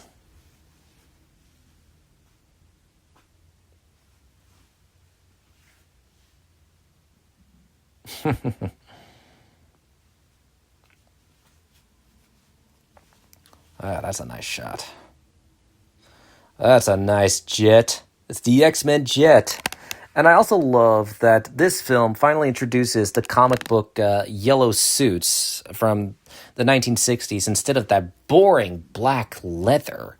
This is a massive improvement, and I love that it pays homage to the comics. Now,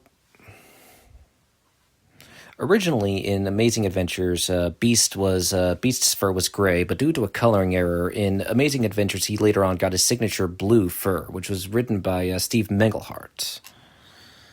Now, as I mentioned in my commentary and companions episode for Revenge of the Sith, Beast's makeup was done by Dave Elsey, who was responsible for Anakin's burnt makeup. Dave Elsey also would collaborate with Nicholas Hoult again in Warm Bodies. It took 3 to 4 hours each day to apply the beast makeup for Holt. It involved silicone prosthetics, contact lenses, special teeth, and hair and fur that was pretty much Arctic fox fur dyed blue, which was applied to Nicholas Holt's face. Holt had to wear the full costume for hours, Holt had to wear the full costume for hours, and he found the makeup hot and claustrophobic to work in. Kind of wish his voice was a lot lower, but that makeup is so awesome. It's beautiful. But yeah, due to this coloring error, Beast ended up getting blue fur, and it's stuck with him since. Now, Marvel's anthology series Amazing Adventures had 3 volumes. The first volume of Amazing Adventure was in 1961, lasting around 6 issues. The second volume lasted from 1970 to 1976, publishing around 39 issues, which featured Hank McCoy as Beast, and I think it also featured him fighting Iron Man. And the third volume of Amazing Adventures lasted from 1979 to 1981, publishing 14 issues. Captain, we already have our orders. Why so eager for new ones? I lived through one war, comrade. I prefer not to start another. I don't blame him for that line. Not once. Oh, yeah, so I actually have a graphic novel that is a compilation of Hank McCoy's transformation to his furry persona. Oh gosh, that sounds unintentionally naughty out of context, but my point is, it has that comic, and it also features Wolverine's first appearance in Incredible Hulk number 181. What issue of Amazing Adventures did Beast fight Iron Man? Ah, yes, Beast did fight Iron Man in Amazing Adventures number 12 of Volume 2, which was published in 1972. And Beast misunderstood, thinking Iron Man was threatening his love interest, Linda. The fight concludes when Beast believes he has killed Iron Man, though it is later revealed to be a big misunderstanding.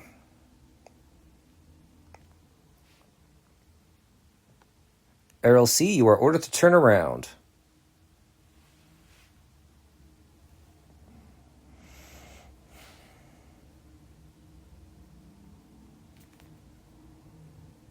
What could possibly go wrong?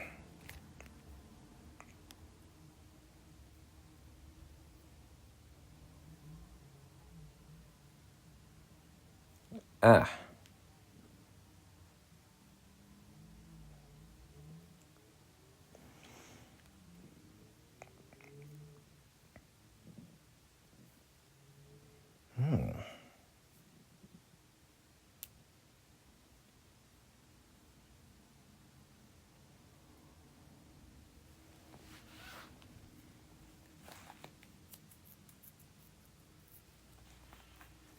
Oh, that's not good.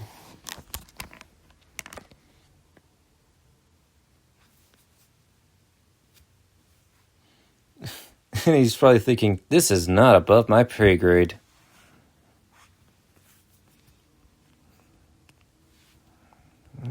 Issue. Kaboom!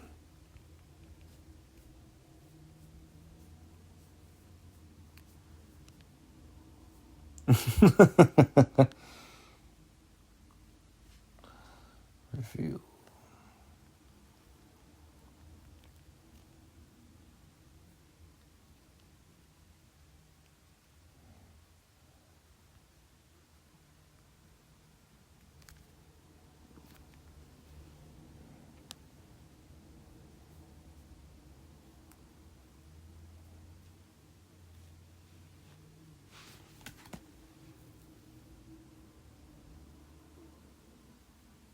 Yep.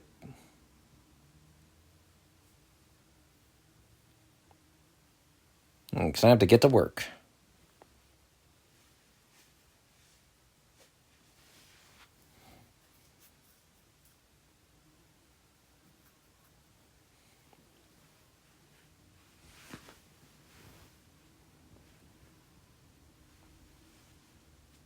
Yep, you got Banshee.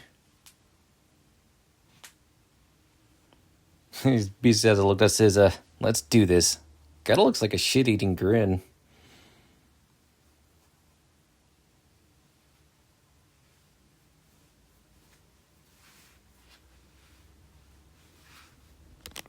Yes, sir.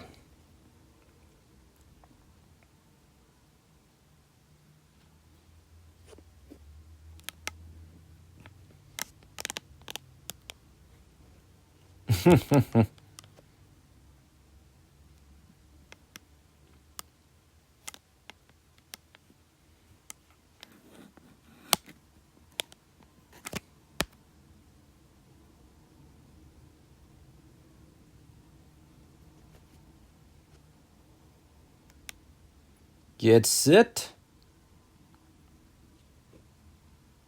Geronimo!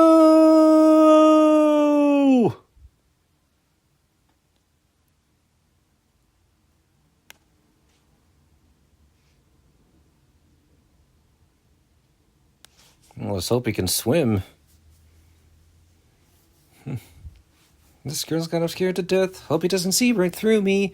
Now I really wish that I learned how to swim. Ooh, that's gotta hurt.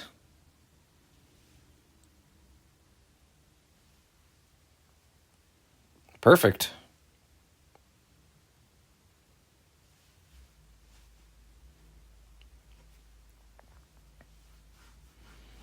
Okay, that really does look cool.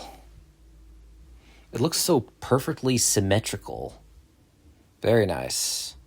I mean, it's definitely a room where no one can read minds. Womp womp. An anti-telepath room, if you will. That looks like it would kill someone like Spock.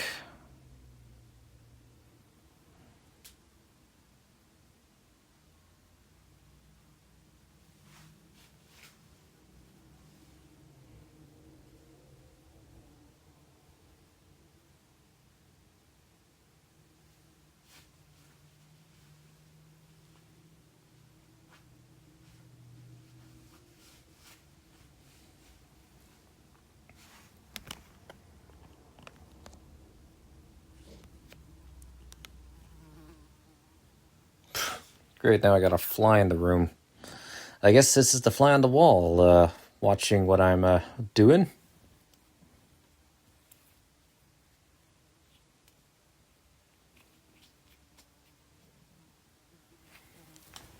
Yeah, buzz off. Yeah, that's a pretty good CG effect.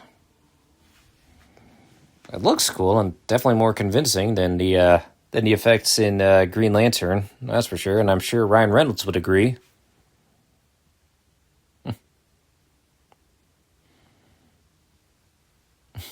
And Hank's probably thinking, well, there's something you don't see every day.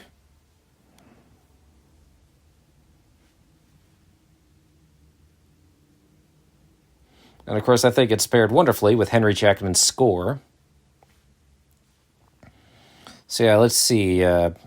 Thinking of... Oh, no. Sorry.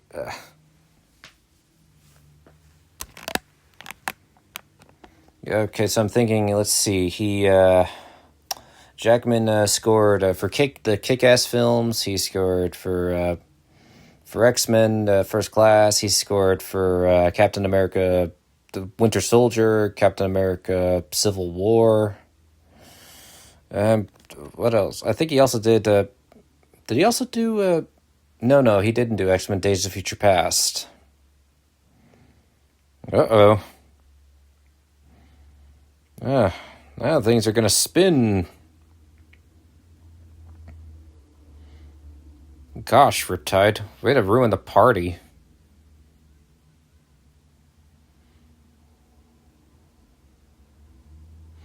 Actually, fun fact, because this was filming in December, a lot of those palm trees were dying due to the cold.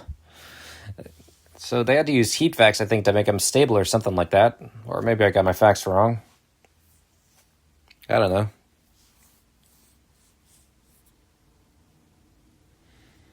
Oof. Holy plane crash, Batman.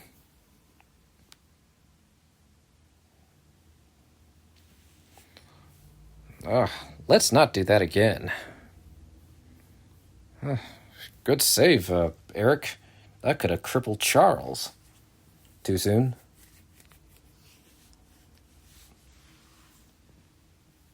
I wonder how much of that was practical, because I'm thinking of War of the Worlds, where where the set guy managed to get an actual airplane and pretty much have it destroyed to make it look like the aliens destroyed it. And you can find the destroyed airplane set from War of the Worlds at Universal Studios in Hollywood. It's actually part of the Universal Studios Hollywood tour. Pretty cool, actually.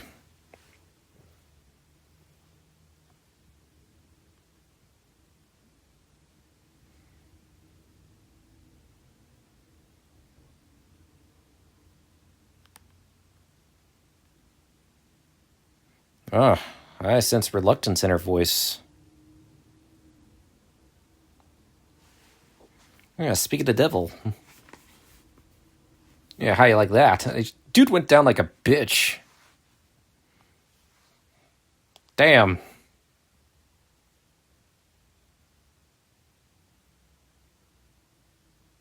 Yeah. Oh, that's not a fun landing. Went down like a bitch again. Yeah, Riptide. Riptide was very defeated easily. Ooh.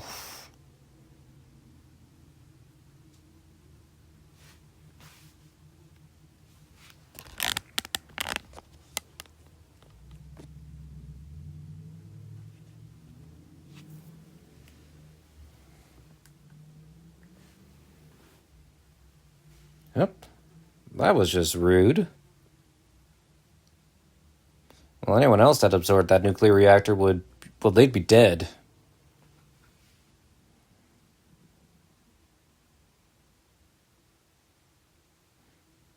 Oh, that's just bad timing. Is that a case of out of the fire and into the frying pan, or out of the frying pan and into the fire? Ooh, that open chest is a perfect shot. Yeah. Yeah, how you like that, Angel?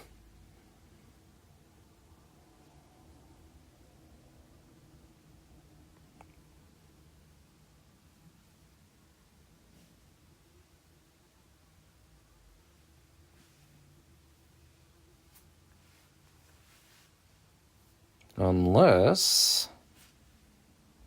Oh, speak of the devil.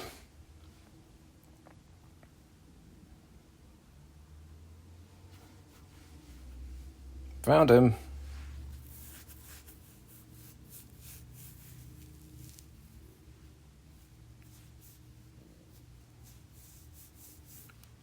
I think they might have shot actual fire onto that water to make it look like that, which is pretty cool.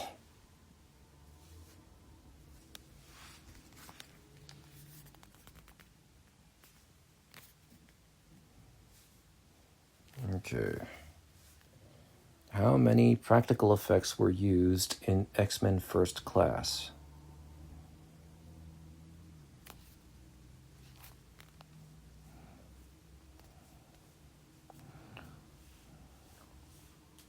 Yeah, all right.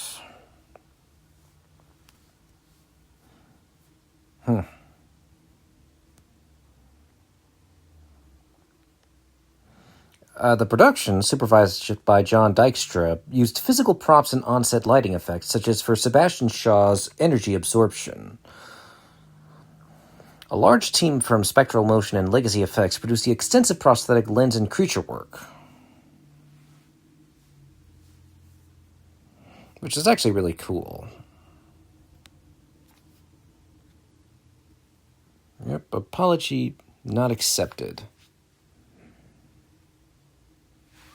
Oof. On the bright side, now the void is open.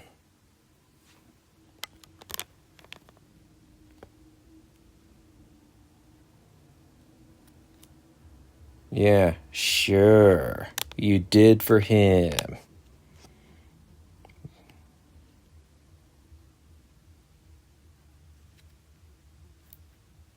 Yeah, because he's wearing that helmet. That pesky helmet. Yeah, how do you like that?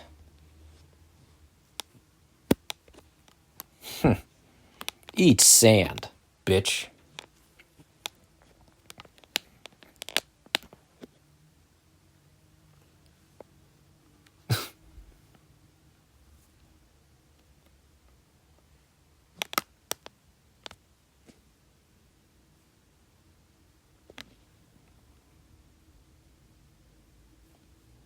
Ooh, this is heavy, Doc. Real heavy. It's like, what good is trying to push him off the ground when he'll just teleport back? Oh boy.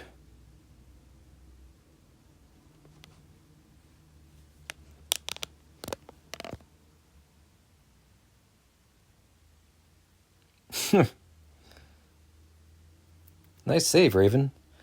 It's not like Raven's totally going to hook up with Azazel later. She probably might.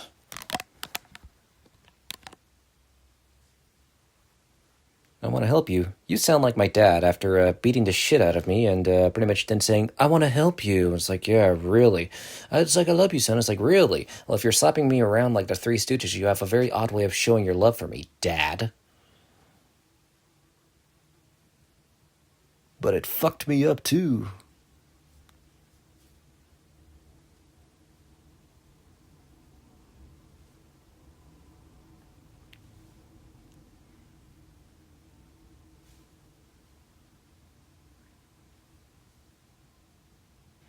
Yeah, maybe you shouldn't have turned your back. Freeze! Yeah, he's only powerful enough.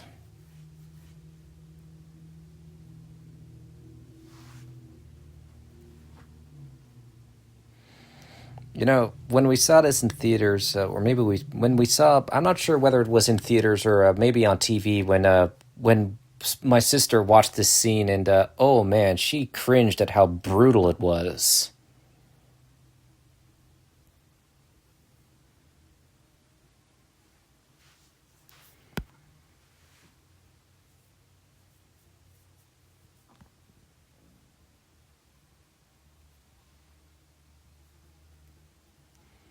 Ooh, that's chilling. And so, gone is his heroics and rises Magneto. Yeah, this is personal, bub. Oh wait, wrong X-Men. And he's like, oh shice.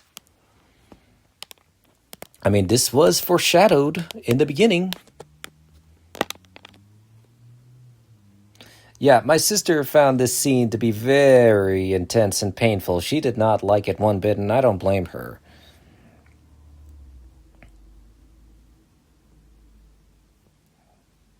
Two.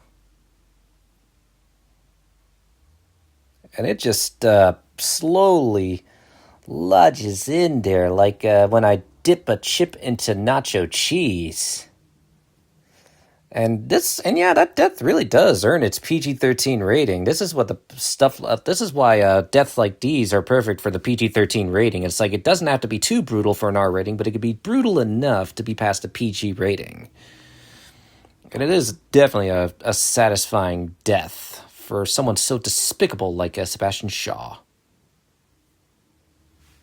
It's like, eat shit, bitch.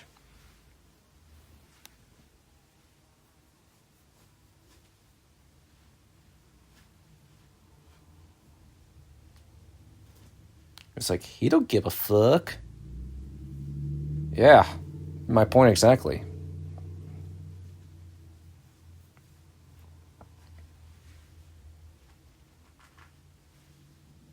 Ugh, chills.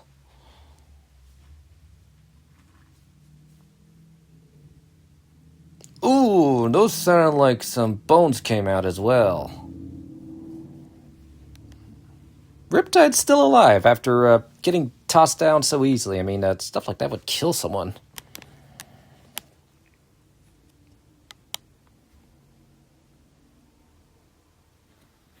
That sounds like comic book Magneto, and I mean that favorably.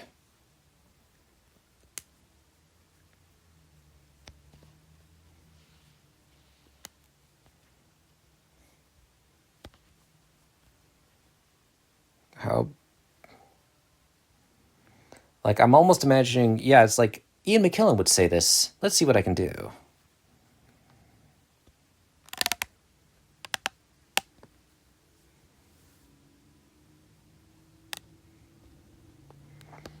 Let's sigh. Unfortunately, he's not wrong.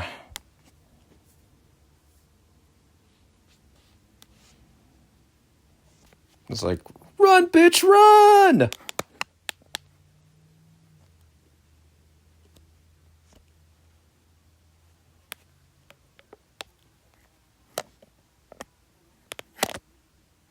Uh-oh. New orders. Fire on the beach. But yeah, actually, this film was my first introduction to the Cuban Missile Crisis, which I didn't know about. It's kind of overlooked.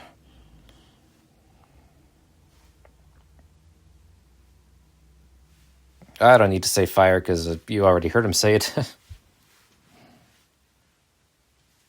And those are not fireworks.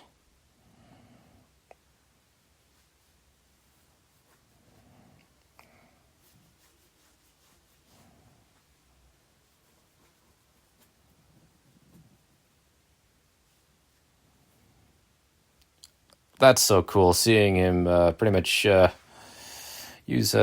stop all those missiles with his hands, well, with his mind. And he's got a look that says, "Oh shit." It's like, that's bad. That's not good. No, sir.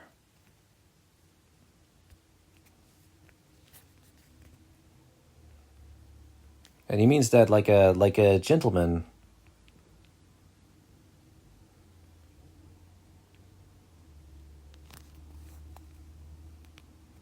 Oh yeah. Now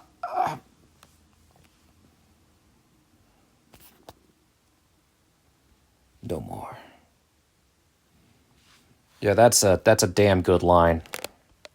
Very memorable.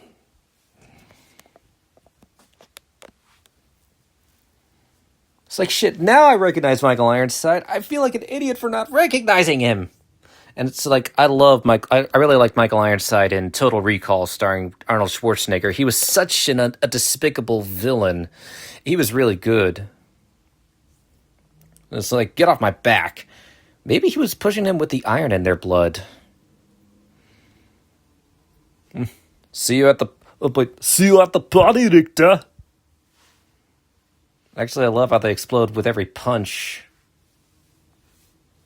And I was like, where was I before I was so rudely interrupted? Comrades, thank you for your service. But yeah, now I realize it's now when I recognize Ironside, and it's like, you go, dude. God, I hope that's a fly and not a bee in my room. Ooh, that's bad. And this is how Charles Xavier gets paralyzed. However, this is it is a reference to Ultimate X-Men, which shows. Let me see. All right. Did Charles Xavier get paralyzed by Magneto in Ultimate X-Men? Okay. And yeah, Magneto was paralyzed by Magneto paralyzed Charles Xavier in Ultimate X-Men. After Magneto and Xavier's friendship broke down into Savage Land, Xavier and his supporters attempted to flee. Magneto stopped them by using his powers to plunge a metal spear into Xavier's back, paralyzing him. This occurred as part of Magneto's increasing militancy and his desire to rule rather than coexist with humanity, separating him from his mainstream comic counterpart's history. Originally, Charles Xavier was paralyzed by the alien Lucifer. And, this occurred. Lucifer paralyzing Charles Xavier occurred in X-Men number 20. In a flashback, a young, fit Charles Xavier is traveling in the Himalayas when he discovers an alien invader named Lucifer, an advanced scout for an invasion. After Xavier leads a revolt to foil his plans, Lucifer traps him and drops a massive stone block on his legs, paralyzing him and forcing him to use a wheelchair.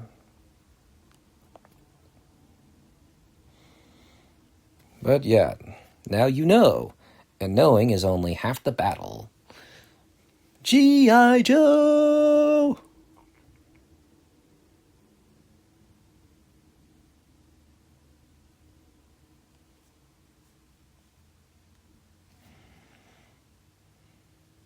A brotherhood, if you will. A brotherhood of mutants.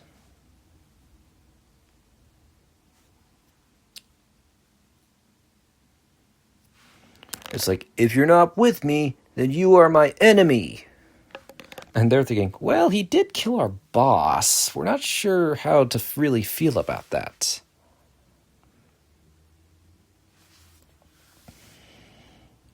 yeah, it's like, what comic?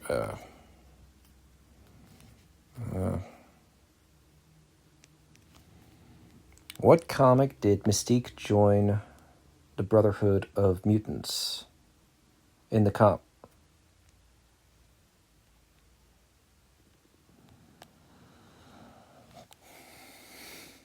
Yeah, 141.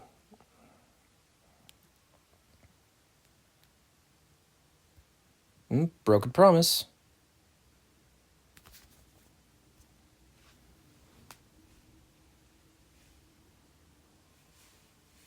This is pretty sad.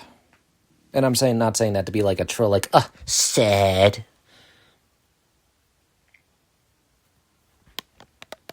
And it's like, you killed our boss, but maybe you're right.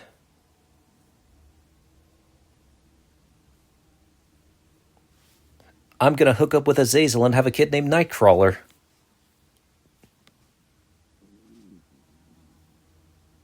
I mean, Azazel will make for a nice one-night stand.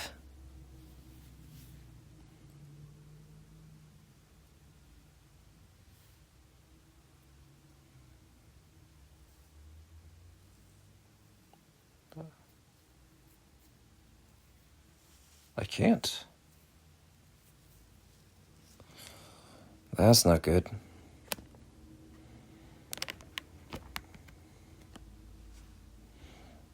And I'm going to have you, Hank, develop some convoluted formula that will make me able to walk and yet not use my powers. You know, I swear the music sounds a lot like Inception. I said what I said.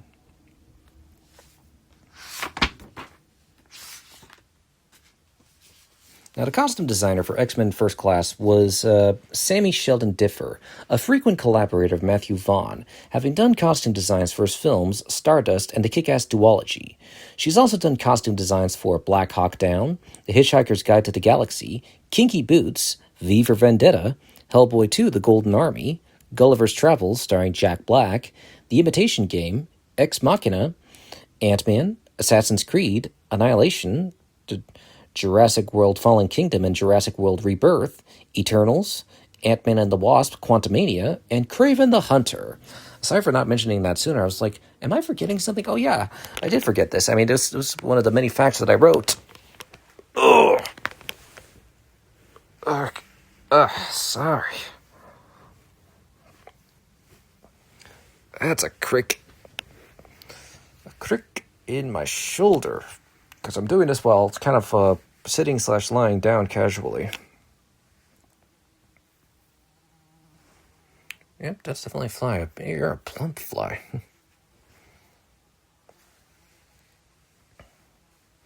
Because I'll make you forget.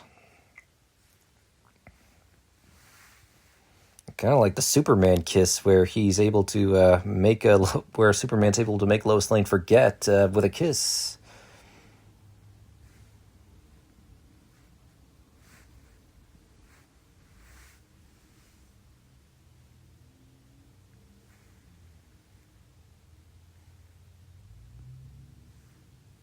Nope.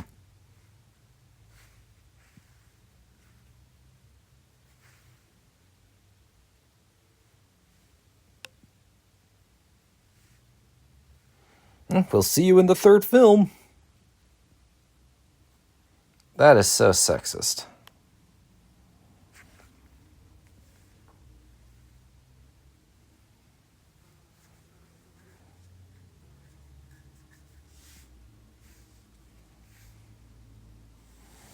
It's like even she's thinking, the hell was that? Hi, Emma. I killed your boss.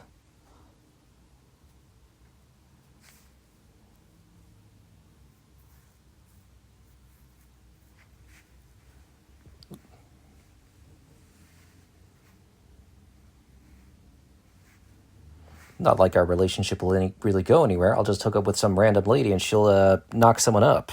And there's Rebecca Romaine as Mystique. Vaughn did that as a joke. And yeah, that would be the last time we would see Rebecca Romijn as Mystique until her eventual appearance in Avengers Doomsday. That's what I call the last word.